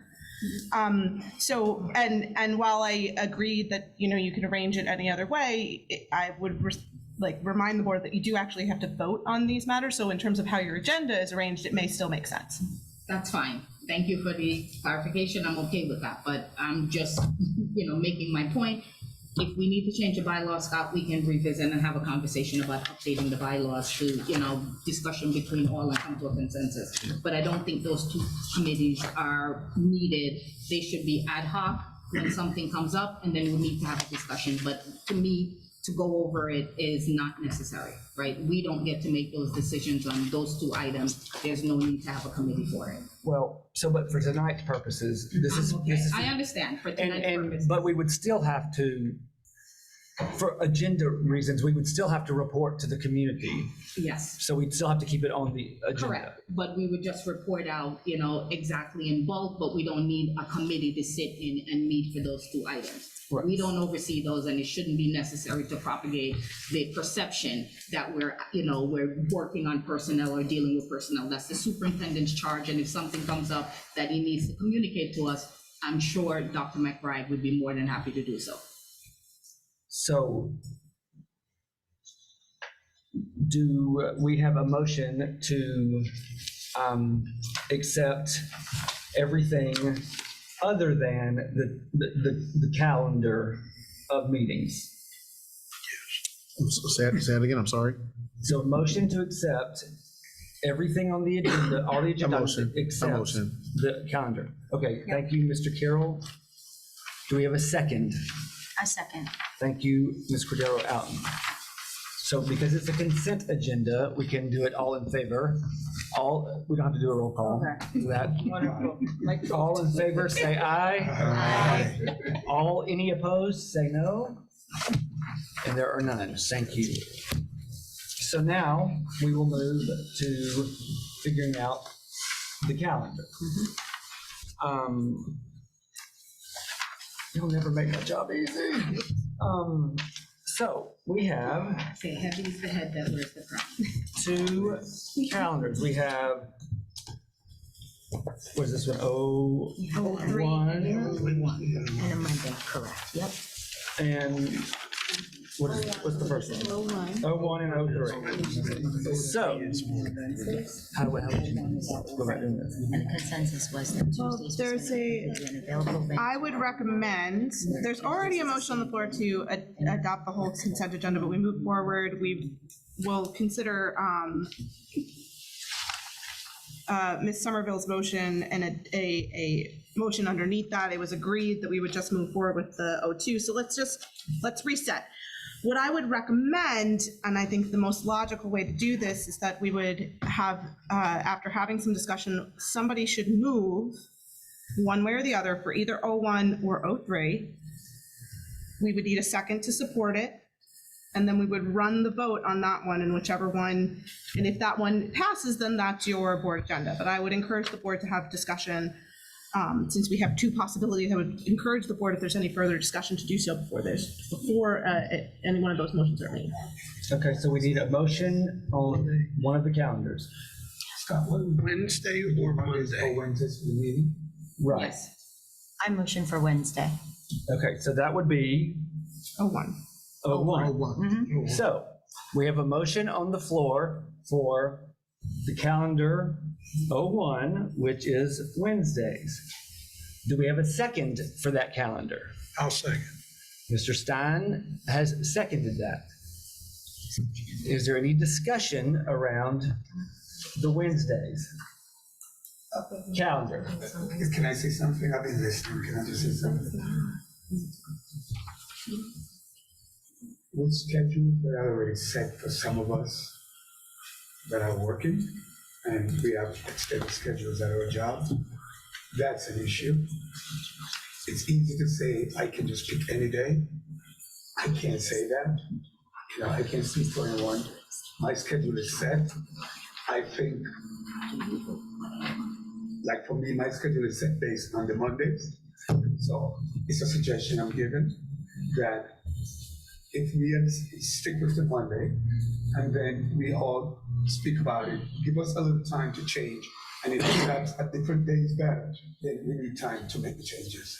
But I can't just go to my job and say, you know, I can't feel like that. That's all I'm saying. Yeah. Just give us time, and let's discuss it a little more. And as today, I just have to. Correct. I mean, it's not just the pass. Yeah, it's something. We are. Right. We're getting there. But this is just the discussion part. Yeah, it's not so easy just walking in and saying, you know, I need to move everything now to Wednesday. And I know you said, you know, you reached out to Dr. McBride, but that's in a vacuum, right? He wasn't the superintendent at the time. Now that he's in the district, he's meeting with everybody. There may be different items or different things that come up where Wednesdays is no longer a factor. So asking a question outside the bubble of his job to say, will Wednesdays be okay, is an outlier. Really, you know, wasn't really factor-based. He didn't have a schedule or anything in front of him. And again, I wasn't part of the discussion, so I don't necessarily understand why there is a need for it to move to Wednesday. What was the precursor that said the schedule need to move to Wednesday? So so some context, which everyone in this room has been a part of for over a year, is the fact of the agenda is very complicated for everyone to have the time to review. It's complicated for the, so when it comes out on a Friday, it comes out what time, 4 o'clock on a Friday. That means everyone, what time do y'all go home on a Friday? 4 o'clock, 5 o'clock? And so the meetings are on a Monday. And so we either have to, everyone is responsible to review and figure everything out on if you have any questions or concerns on the weekend. Well, and do we have to bother the district personnel on the weekend? Or we have to jump back in on Monday when most of us go back to work, or we have to wait until we get here right before the meeting. Well, most of the things we can't talk about in executive session because it's not allowed. And so there's no chance to deal with anything prior to the meeting. So I've heard many of you complain about the time frame. And so this was a way to address, because the committee meetings will still stand on a Monday. So then we'll have the time frame, so the week will happen, and then the meeting would be on a Wednesday, and that would allow additional time for the district to prepare things, for the board members to be able to do their due diligence and review everything and make sure that they're prepared. Okay, so I hear you. I have a suggestion. Like Reverend Davis was saying, Wednesdays are difficult for the community. So if we take in the stakeholders in the community into consideration, I'm not saying you have to be a hard set on a Monday. It could be, for example, a Tuesday, which would facilitate what Reverend Davis is saying, and it could facilitate, like, for example, in Somerville, with a job, and a lot of people are actively working. So I'm not saying it gotta be on a Monday, but how about another day? Can I which interject? would work for everyone. Yeah, can I interject? Because I think you were there and you were present when we discussed it. And I think the general consensus at the last meeting, unfortunately, you were not there and Marlene was not there, but the general consensus was Tuesdays was not going to be a viable date for the simple fact that that's when the city has their meetings and people in the community want to attend that. Okay, I just So- threw that there. It was, right, so I completely agree with you, but that was the discussion that we did have.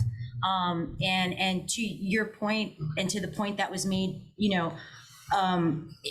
this was, and I understand what you're saying, Jen, right? But one of the first things that you told me when I got on the board and we went out to, have a bite and just go over like how exciting this time was going to be. One of the things that you brought to my attention was the timing with which the agenda is given and how it is impossible to review the entire agenda, get your questions answered by Monday's meeting. So this was, I say to President Vickery, absolutely, this was only an attempt to make a situation more viable because we are not getting the opportunity to change when we receive the agenda. They won't budge. So this was the only thing within our power as a board to bring up to say, let's change it to Wednesdays then. No harm to the community. It's one Wednesday a month. I completely understand. But this was in an effort to make it so that we as a board could actually review, contact different members of the committees with any questions we might have, because we are so limited in executive session, both on time and what we're able to talk about. The community is already complaining about executive session taking an hour and 45 minutes. So that being said, that is why it's no shade. It's literally, that was the whole reason. So I Hold on, understand. Jen, one quick second. So if the issue is that you need time to reach out to everybody in order for you to get a consensus, so let's then make a motion to move to a meeting of the whole, right? We just have a meeting of the whole. We publicize it, everybody comes in, and there's one general meeting. We don't need any committees. You do a meeting of the whole, everybody sits through, we all review the agenda, everybody gets the same information at the same exact time. They can ask questions of all the key players in the room, and we're done. The meeting can be on a Monday, 2 hours, pick a Monday, because we already had this discussion that you brought up in curriculum. Jen, you, myself, Ms. Parchment, we all sat there and asked about moving the agenda around, and we said, why don't we ask them to deliver it earlier, right? It wasn't about moving it to a different date in the week. The conversation, right, that we had in our meeting was to move it earlier. And then Ms. Parchment said that it may be that we may end up with more of a draft agenda, which we said was fine.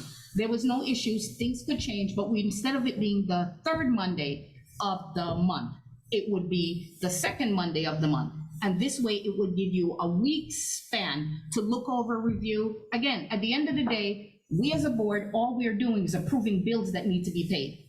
We're approving grants that we have or stuff. There is really very little on the agenda that we need to spend time invested in researching, because again, that is not our job. right? If it's a finance base and, or somebody's getting something done that requires money that is outside the budget as a board, then we need to review that. But the agenda itself is stuff from the prior month, billing that need to be paid, a few grants that we have on here. There's really anything on the agenda that requires that in-depth that we need specific days or bandwidth in order for folks to go over it. So move to a meeting of the whole, everybody, it's publicized, everybody comes in, we have the one meeting, we all get the information at the same time, we can ask questions, go back and forth, and we're done. It solves the problem. And we don't need to then have committee structure and break up on Wednesdays to get anything done. Just move to a general meeting at whole. Okay, so hang on one second, please. So we're gonna have one, okay, so that was, so we're on the Wednesday calendar, so that was against. So we'll have one more for and one more against, and then we're gonna call the question. So one more, so who has for? I already did A that. statement for the Wednesday calendar. Anybody? Well, I seconded being retired. It doesn't matter.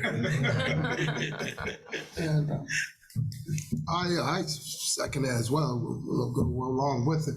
I feel it's one Wednesday out of the month, and I do understand, you know, with the churches as well as my church, do have those activities going on Wednesday. But one Wednesday out of the month, because of the conflict with the council meeting, most people want to attend the council meetings as well. And I remember way back that was a conflict because they both landed on the same day, and people was complaining about that. So listening to everything, I believe that Wednesday will suit us one day out of the month, and then have our committees on a Monday. And that, I too, I mean, I'm busy over the weekend. When will I get to digest the paperwork that come in? I would like to digest it and ask questions if need be. So I'm for the Wednesday as well. Okay, so is there another against? Yeah. I mean, Well, a statement. I mean, the issue is, again, board members who are current board members, like myself, was not notified of this proposal. It's definitely a hard day for me to come. It's also a day where there's a lot of fundraisers at school. There's clubs, there's after school, there's a lot of things happening on Wednesdays. So I don't know where the idea that Wednesdays is not a busy night. Wednesdays are busy nights, very busy nights. Even in my own district, it's a busy night. It's an hour to get here. It's a huge inconvenience, and, you know, I plan ahead. So it was anticipated that it was always going to be on a Monday. And I understand, yes, we had the conversation that we don't have the time on the weekends to look over a very lengthy agenda. And it's true, you don't. And you have to do research, you have to call people. And sometimes it's midnight on a Sunday, and you're like, oh my God, I have a meeting on Monday and I haven't looked at this long agenda, what's going on? And I understand that, but again, it's the communication. It's the communication that upsets me, because not everybody was considered. And we are all a body. We are a body, we are all equals, and people who are not sworn in yet were considered before people who are on the board right now. And that's what bothers me. So let me just assure you, I'm not sure how you see it that way, because Lydia contacted everyone I know, but at the same time. Again, Scott. You mean the email that just went out? Hold on, but she's That was it. entitled. It was just, I'm sorry, it was just an email that was sent out stating, these are the things that we're going to be doing. Here's one and here's another. That was it. See, Jen. So, can I please speak? Yes. With your permission, Mr. President? So, the day that needs to be chosen is your responsibility. My responsibility, after the last board meeting, the lawyer was there, we had a consensus, And it was agreed that I do exactly what I did. At that point in time, everybody was informed that these were the two agendas, the two calendars. My expectation is that the board would look at these two and we would avoid this. You would come to a consensus and avoid this long discussion because it's just one or the other.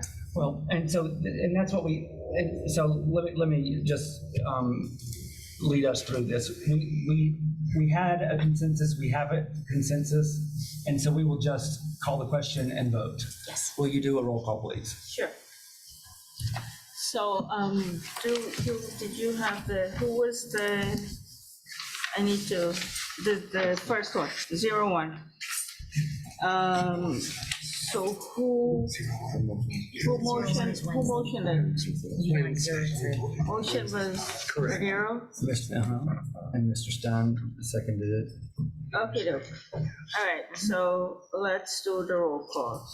Mr. Bendezu is absent. Mr. Carroll? I have no problem with either or, so I'll just abstain. Yes or no? Abstain. Ms. Cordero Alton? Yes. Ms. Jennifer Harris? No. Mr. Kenneth Martin? Yes. Mr. Powell? Abstain, I have to figure out my schedule. Ms. Shivani Pringle? Yes. Ms. Marlene Somerville? No. Mr. Mark Stein? Yes. Mr. James Vickery? Yes. So I have 1, 2, 3, 4, 5. I have 5, which is the consensus that we need, so passes? Yes. Correct? Correct. So the motion passes. We had 2 noes, 2 abstentions. We will move to board comments. And we will start with, I'm not gonna put our new folks on board to start tonight. Mr. Carroll, you wanna start for us? Oh, sure. Happy New Year, everyone.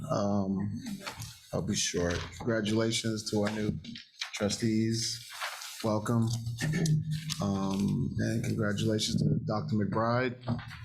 Looking forward to working with everyone, current and new members.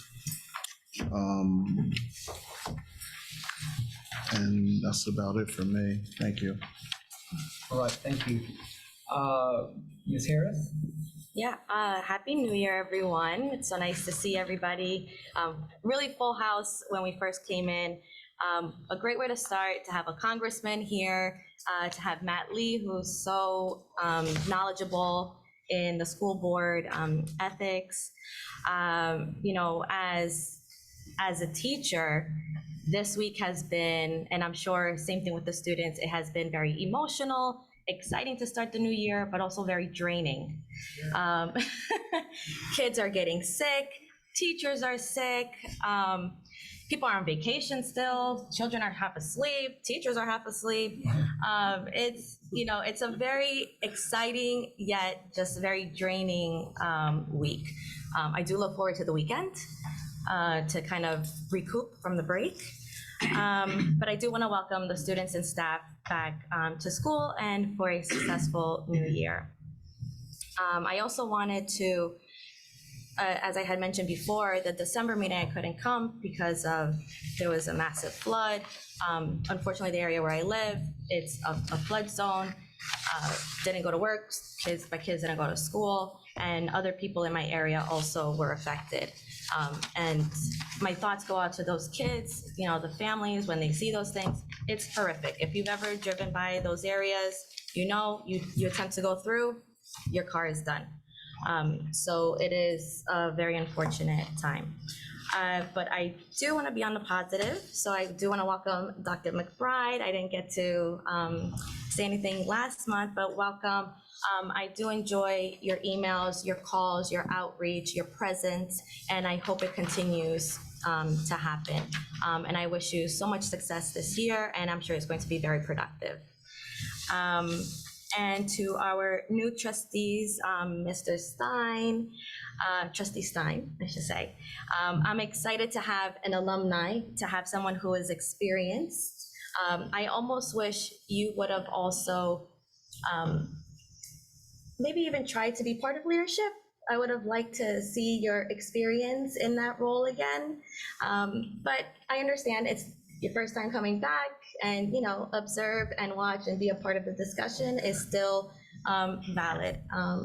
Trustee Martin, like I said, alumni, I saw you when I was in school. I'm a graduate of 2003, and and I vividly remember you being a huge presence at school, and it was always a good presence to have. So, oh, and I don't know, I felt like you looked super taller when I was in school. Not saying that you shrunk, but as a kid, when you walk in and you see that you're like, oh my God, who's this person, this tall officer? And Mrs. Pringle, also welcome. I'm excited to get to know you. I'm excited to work with you, to get your thoughts, to get your experience on education, especially you also have children in the district, which is also a plus. So we talked about the Board of Ed dates. Fortunately, it's on a Wednesday. It's a very difficult night. I wish I was a part of that conversation, or at least considered in the conversation. In terms of leadership, I do want to congratulate Mr. James Vickery and Mrs. Cordero Outen. But our goal when I first came onto the board was to have change, to have constant change in leadership, so that it's not always the same faces, it's not always the same people in charge. And when I first came in, we had change was good. Then the second year, I had requested for change. Several people had requested for change. The community had requested for change, and that didn't happen. So by me voting no has nothing to do personally. It's just the view that I have of the district. It's to have a constant change in the role for leadership. Why? Because we are a body. It's not just an individual person is the only person that could handle that position. We can all do the same position if we're asked, or if we're even considered in the conversation. And with that, I want to make sure that we are communicating more, and I would like that to be a more transparent thing between the board members, not just to get a consensus and be done with the rest. It needs to be communicated regardless of your feelings, or if they're going to agree or disagree. Everybody needs to be a part of the conversation. And that's all I ask for our new leadership. And I liked one thing that our congressman said. We are setting up for the next generation. We need to think about that as board members, right? The legacy we leave for the next year for whoever is going to be inducted, we need to change, I don't know what's the word I'm looking for, the dynamic. It can't always be the same.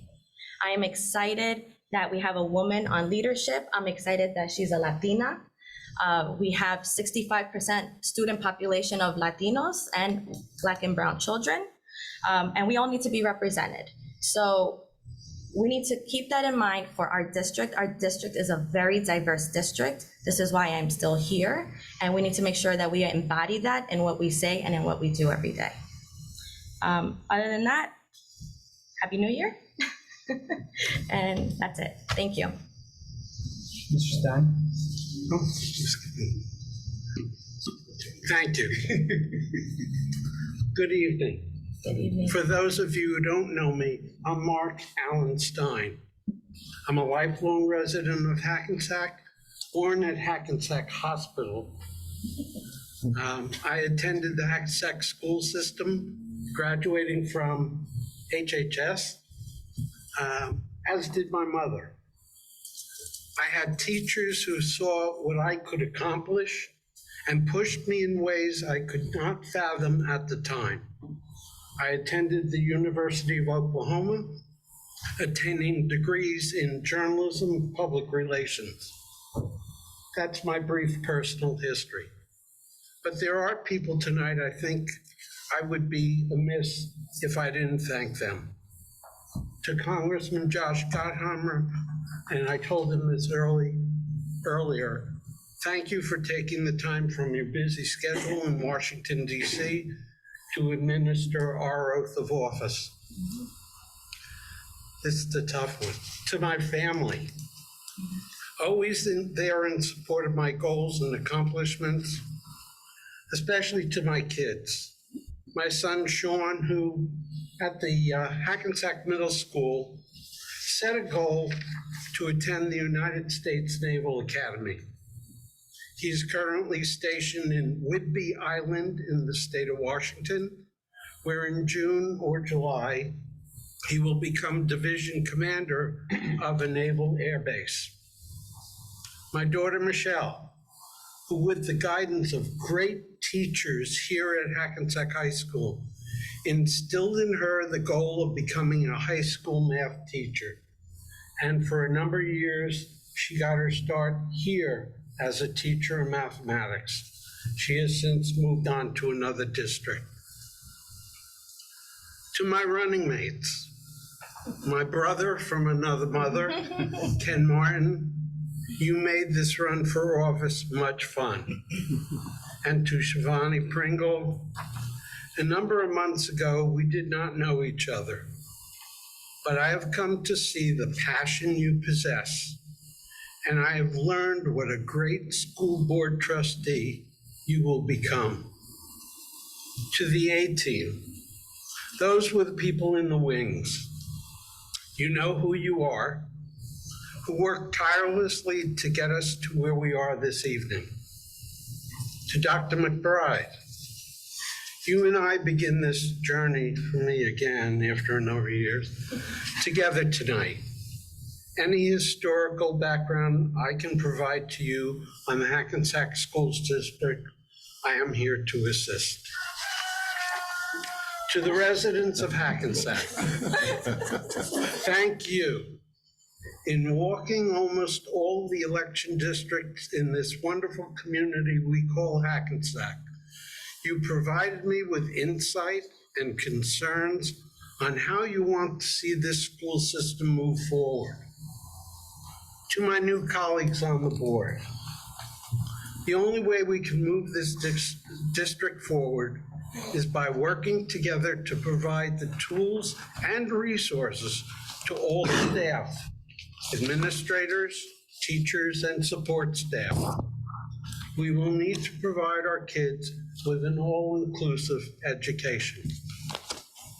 I learned a long, long time ago, elected officials should make no promises because it will come back to kick you in. Oh, I'm sorry.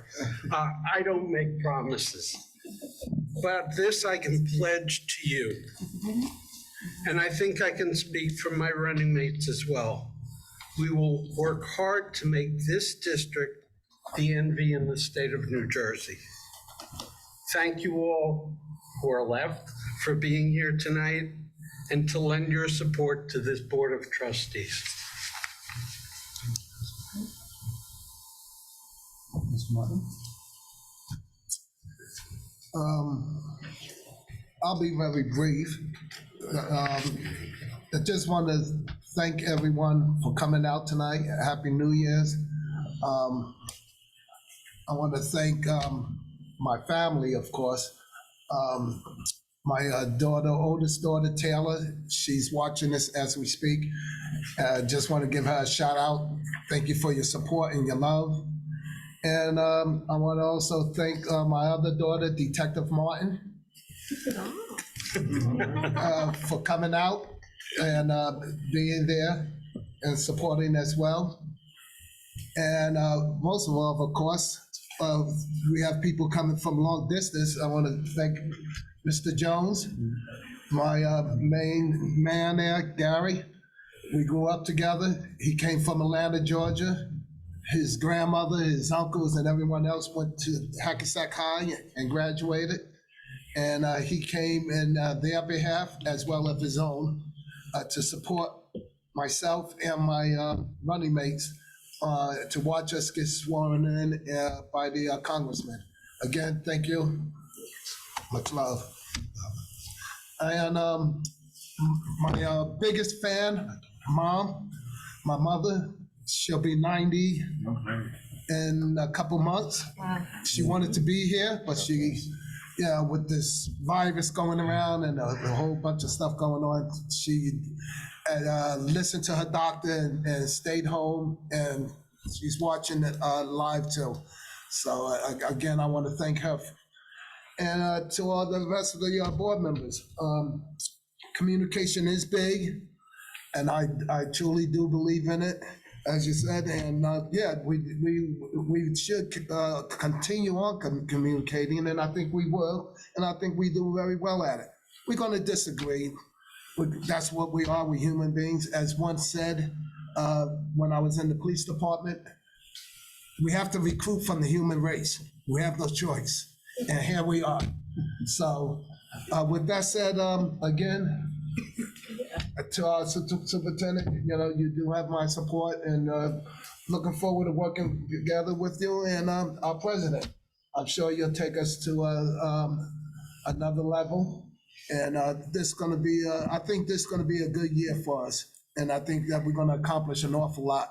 And to our vice president as well, good luck, and you do have our support as well. Thank you. Mr. Powell, JW, ready? Good evening, everyone.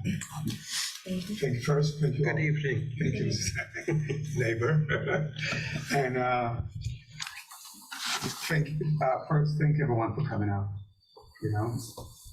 And I'll be short. Dr. McBride. Last time I spoke regarding you coming here, I said, and I'm going to say it again tonight, thank you for choosing Hackensack. And first time I met you, it's the first impression of lasting impressions.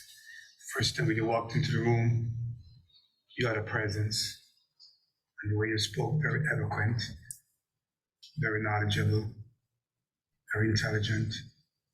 And those are the things I was listening for. And you were very impressive, and we're just happy you're here with us. And like Mr. Martin said, I hope you can take us to another level. I think we will do well. I think Hackensack will continue to rise. And I always believe in not destroying what's already accomplished, but working on it and making it better. I always believe in that, and I'm sure that's the path you'll take. And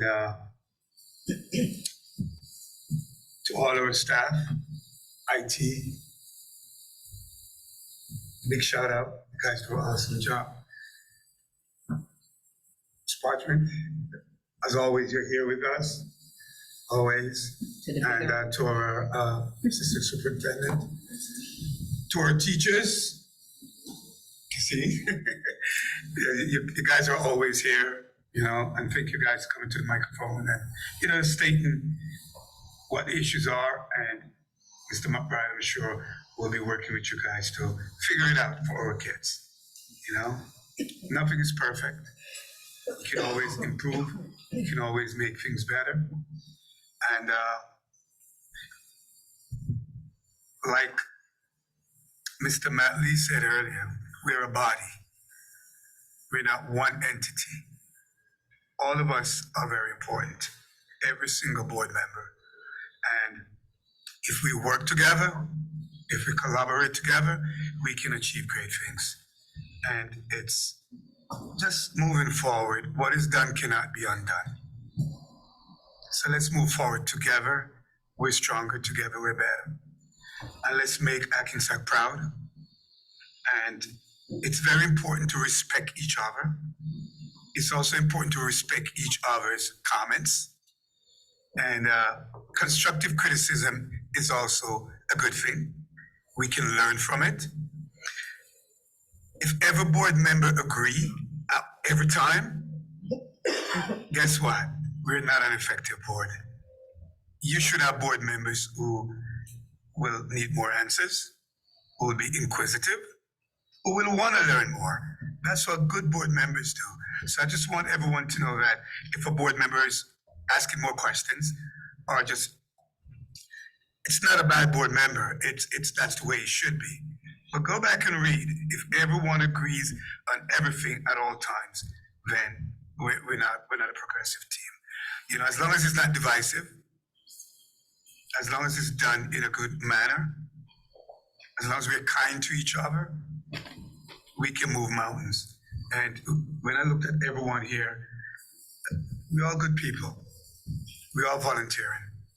Let's respect each other, and we can go far. And the last thing I want to say is, as we embark on this new chapter, this new year, let's make Hackensack proud. And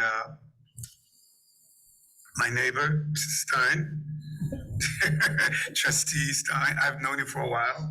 You were on the board for a while. You're back. Welcome back. And I've had many conversations with you. Even when you were on the board, I was not.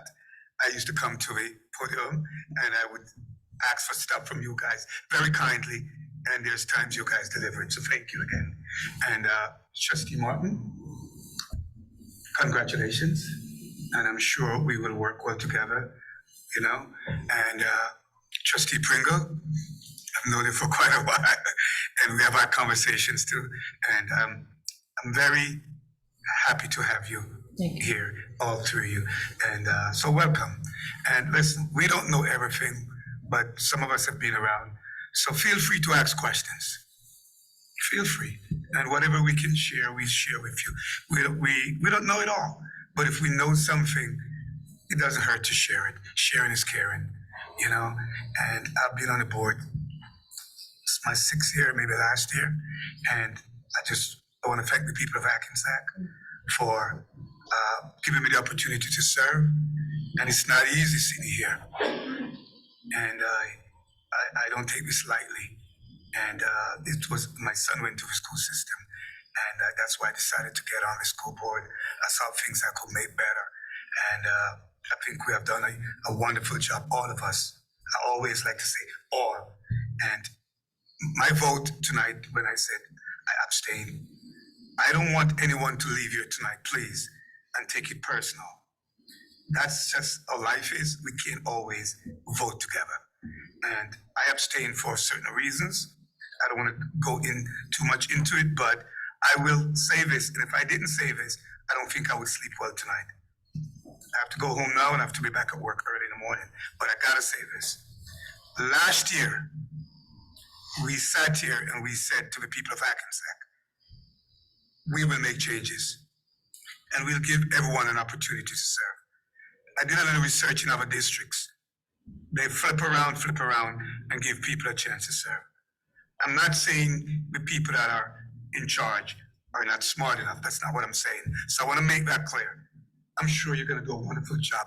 I've worked with President Vickery, Trustee Vic for a long time, correct? And we have done wonderful things together. So I'm sure you'll do well. I'm sure Ms. Out, you will do very well. But what I want to make this clear. Every single board member here is smart and important. And I would advise us or be over us to give them a chance to serve next time around. Even for 1 year, it's important. That's all I'm trying to say. And last year I advocated to have women running the board. I did. I've done it for 2 years in a row. And tonight we have a woman on the board. And it would be nice to have 2 women leading the board. I don't see anything wrong with that, you know? And they're all smart women. I'm all proud of them. And going forward next year, let's just give someone a chance to serve. That's all I'm saying. It's not a slight at anyone. After tonight, we walk out of here. It's behind me. That's the way I am. I will work with you 100% because it's for the kids of Hackensack. I don't take anything personal. That's why I'm speaking my mind. So, you know, everyone understand where I am. Just give someone else a chance next year to serve. That's all I'm saying.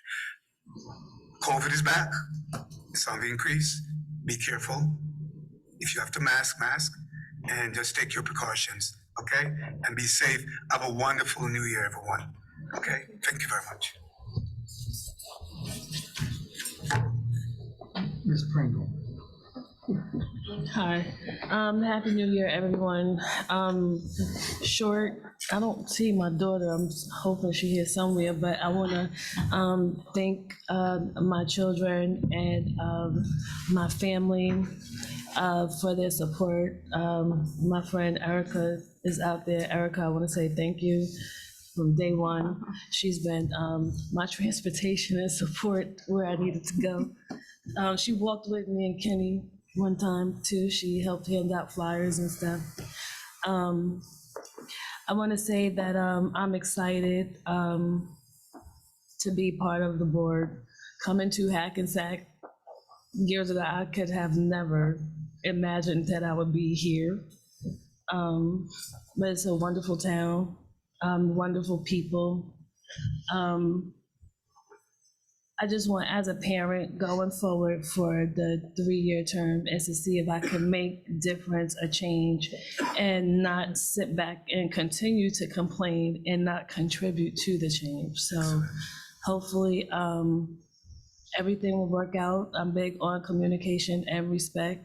So I'm glad that everyone feels the same way. And yeah, it's past my bedtime. I'm gonna have to get used to staying up late for these meetings, but you know, I'm looking forward to everything. So thank you. Thank you. Oh, and Kenny and Mark, like those are, I've like adopted two brothers. Those are my younger brothers now. So yeah. So who's the older one? And so I want to thank you guys for your encouragement and stuff like that. And if my father was able to log in, I just had to say my father was receiving dialysis for 5 years. And last Thursday, they called him for a kidney. So he's at Robert Wood Johnson right now. And I don't know if he was able to sign in, but he's doing well. So if you listening or watching, Daddy, hi. Thank you. All right. Thank you. Ms. Somerville? Hi, good evening,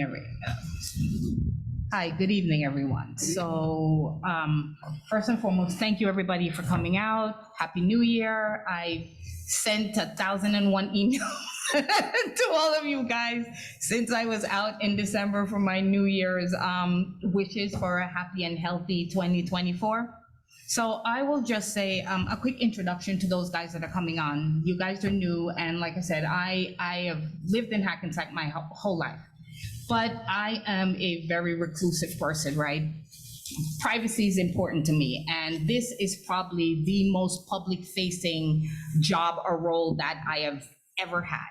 And in some instances for me, this is debilitating, right? Because to sit here, you have to kind of put yourself out. And as much as I am a social person and I can function in that atmosphere, this kind of collaboration where you have to sit in front of an audience, especially on stage, and have a conversation, for me is a little bit difficult. So since I won't be the type to be out, you know, here and there meeting and greeting everybody, I'm just gonna do a quick for the 3 new individuals that are here, just to kind of say who I am and how I ended up in this spot, you know, being on the board. So my name is Marlene Somerville. I migrated here to the US from Jamaica when I was 7 years old, right? Hackensack is all I know. I have lived in Hackensack my whole entire life. I attended, you know, Hillers, I attended the middle school, I graduated from the high school, and I went on to college from there and moved on into career. My husband's family is from Hackensack, like 10 generations deep, or however they go back. I mean, great-grandparents, grandparents, everybody was born here. The Somervilles are one of like 15 quadrillion of them. They are the Somervilles, the McCalls, the Pippin, the Ruffins. There's thousands of us. I've even informed my kids that they can never, ever date anybody in Hackensack, because more than likely we are related to somebody in that group, right? You need to find somebody from a whole other different state, not tri-state, a whole other different state, because we are probably at some point in time related. Demetrius, don't laugh, he knows it's the truth. We are related to somebody, you know, in this town. I myself, I'm a great proponent of education, right? I graduated, I went on, I have a master's in accounting, I have a master's in public administration, I have my MBA, and in 12 months I will graduate with my doctorate in education. It is important to me, right? I don't sit here because it was just a nuance that I was just gonna run for the board and I was gonna sit here and have a conversation. Education is important. I stress it for myself, and I lead by example that I stress it for my children. I have 4 kids that went through the Hackensack Public School, 2 sets of twins. Everybody went through, born at Hackensack Hospital, went through middle school, went through, you know, Hillers, the whole kit and caboodle, and everybody is now off because Hackensack sent them off to college, and everybody's got a great start in doing what they're, you know, where they want to end up. My son got commissioned into the Air Force, and when he graduates next year, he'll move into the Air Force as like a 2nd or 3rd lieutenant or something else along the line, because service is, you know, in his DNA. It is part of, you know, who we are, and it's part of what we do.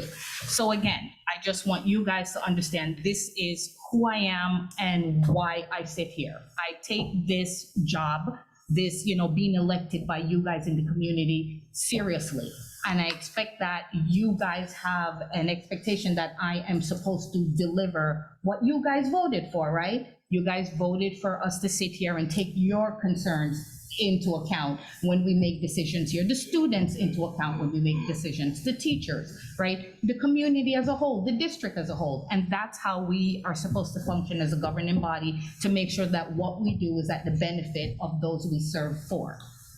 At the end of the day, people may always think that, oh, the board doesn't get along. That's not true. We all have a difference in opinion and a difference of ideas, and we won't always see eye to eye on things. I'm a firm proponent of you're supposed to be transparent. You're supposed to say who you are, say what you mean, and stick to it. And even if it is not in the best interest of everyone, and even if you don't agree with me, we can agree to disagree, but we can be civil about it. There is no need for there to be, you know, anything contentious. There's no need for anybody to take anything personal out of it, because at the end of the day, any job that you serve in is never personal. You're there to do the work, and that is it. At the end of the day, that is simply it. So I do understand that, Mr. Stein, you know, you're retired, or Mr. Martin is retired, and, you know, the Wednesdays may not be a big deal, right? To circle back. But for me, it is. I am a graduate student. I have class on Wednesday. I leave work and I head to Jersey City because I have my doctorate classes and I need to be in Jersey City for classes. I took classes on Wednesdays because the classes on Mondays conflicted with this board meeting. So I do understand the perspective of, oh, you know, I'm retired and it is not a big deal. But for me, it is a big deal, because I've already registered for classes for this semester, and those classes are registered for Tuesday and Wednesday. So if we now need to meet, right, even though this is voluntary, that you think I made a commitment, and part of that commitment is that I am supposed to show up to do the work. So now that means that either I have to bang out of classes on the Wednesday that this meeting occurs in order for me to be here. So the purpose of that little summary is that the decisions that we make as a board have consequences to other people, even if it seems like it's a simple little decision about a day that a meeting should occur on.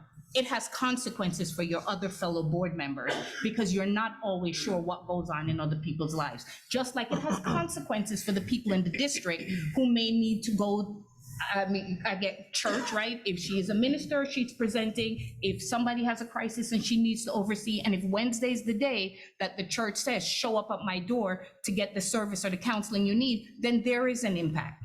So when we sit back here and we decide that we want to make decisions, we want to make changes, and we have challenges, we do need to take the bigger picture into perspective, that even though it is a small nuance, a small decision, it can have great consequences on other people's existence and other people's lives. It matters. The decisions we make matters, the things we say matters, our behavior matters, and we should be very cognizant of that when we make, changes or decisions here. Dr. McBride, I've told you over and over again, welcome.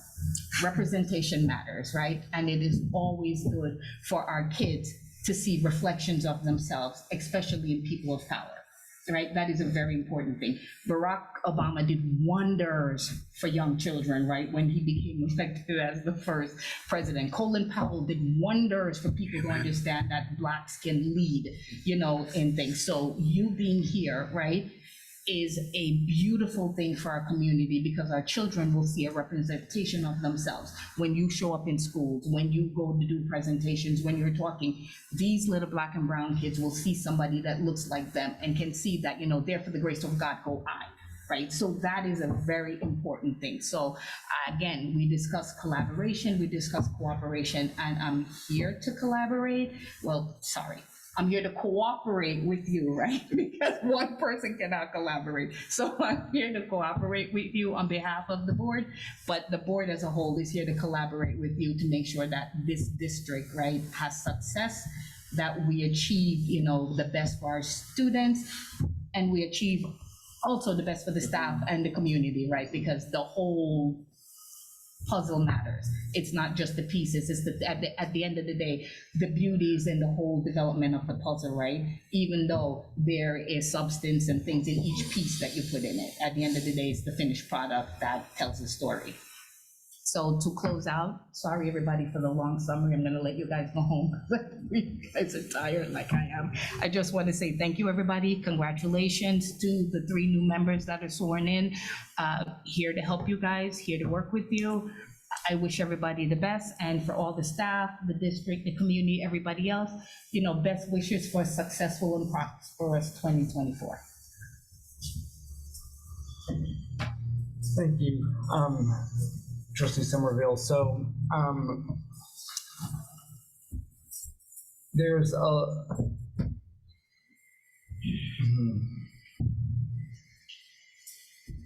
lot that I would like to say, but I know that people are tired, and I would, because representation does matter. Oh my gosh, Lisette, I forgot, it's your turn. Is it? No, I Yes, thought it's we your were just turn. gonna Thank save you. it. Nope, go ahead. What? Nope, it's your turn, go. That's it, thank you. Absolutely. No, Lisette, I'm sorry, my bad. Honestly, I was really just gonna keep it strictly to the new board members. And again, to Dr. McBride, just like so excited. So I'll start with Dr. McBride, only because I was really glad to have Matt Lee here, right? So New Jersey School Boards Association ethics, A through J.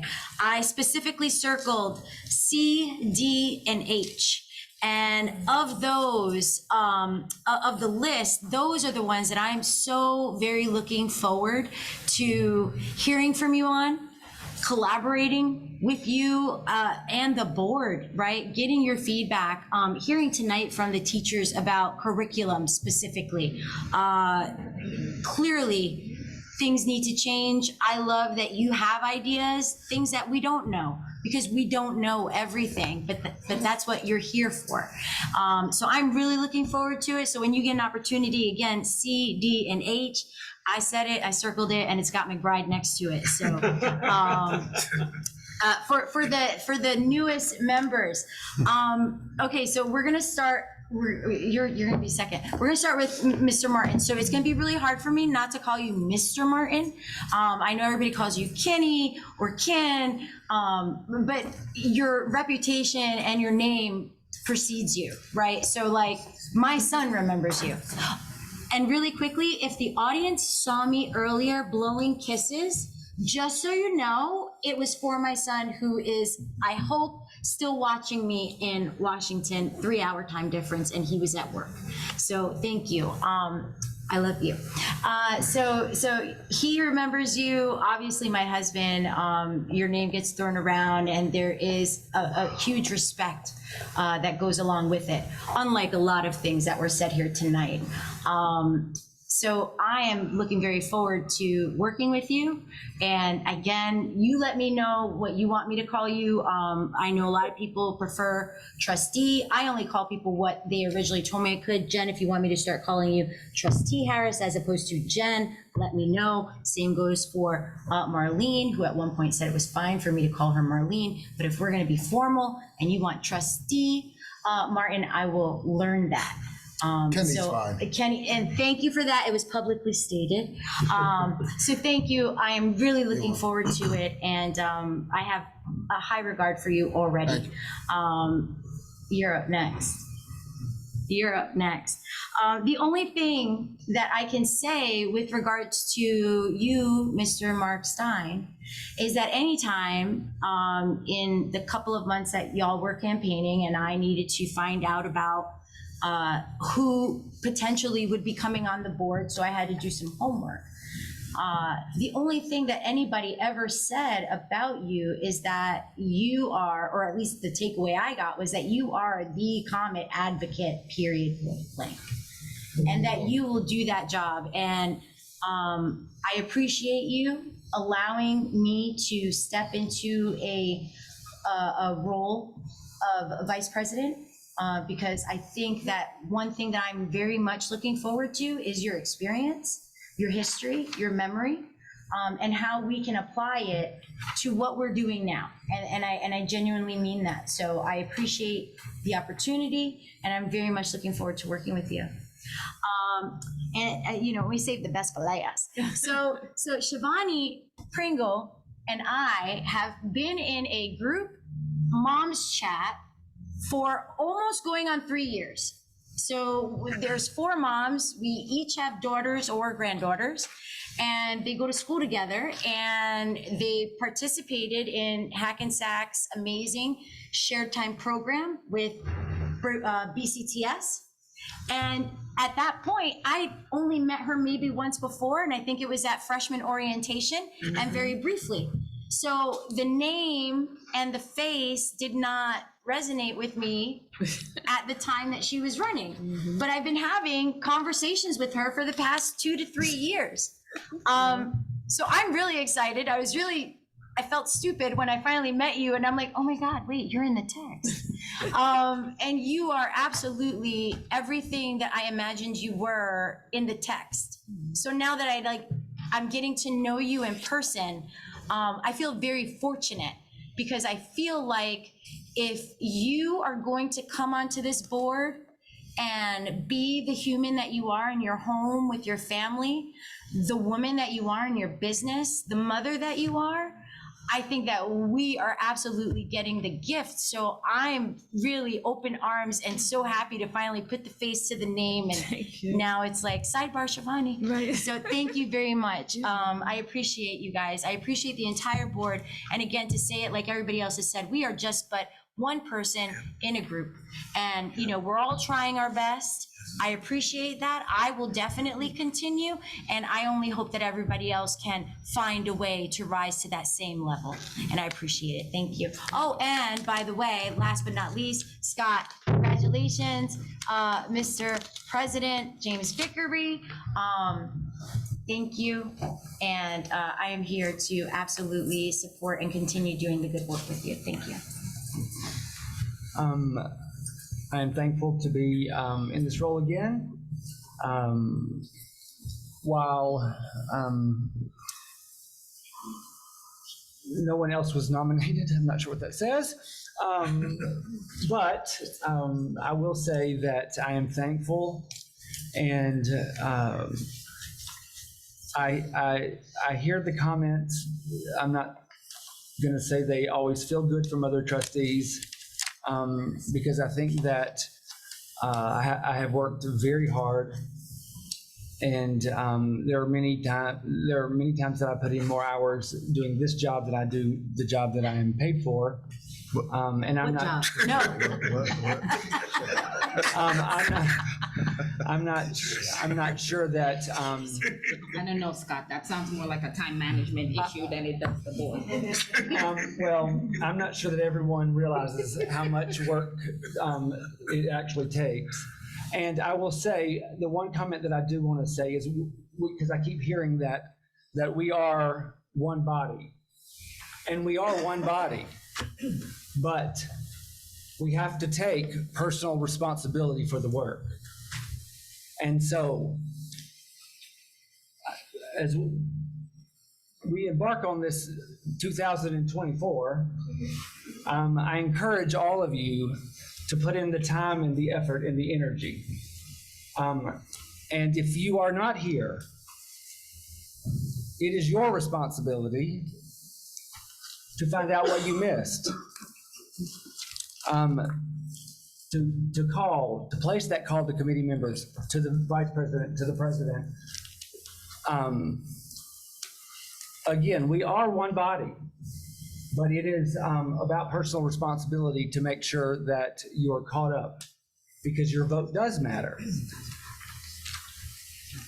I'm thankful for Dr. McBride. We are excited about the journey. As Trustee Somerville said, representation matters. We are thankful that you do represent a group of our students.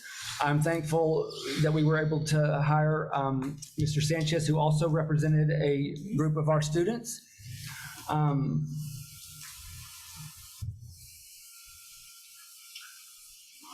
We are thankful for the good work that we know that you're going to do. We're going to put that out in the universe now. You are going to do the good work, and we are going to be here to support you. We are here for you. We're here to support you. And I work very hard to keep "but" out of my vocabulary. So I always try to say and we need you to tell us what you need so that we can support you. I'm going to cut it off there tonight. Thank you all for coming.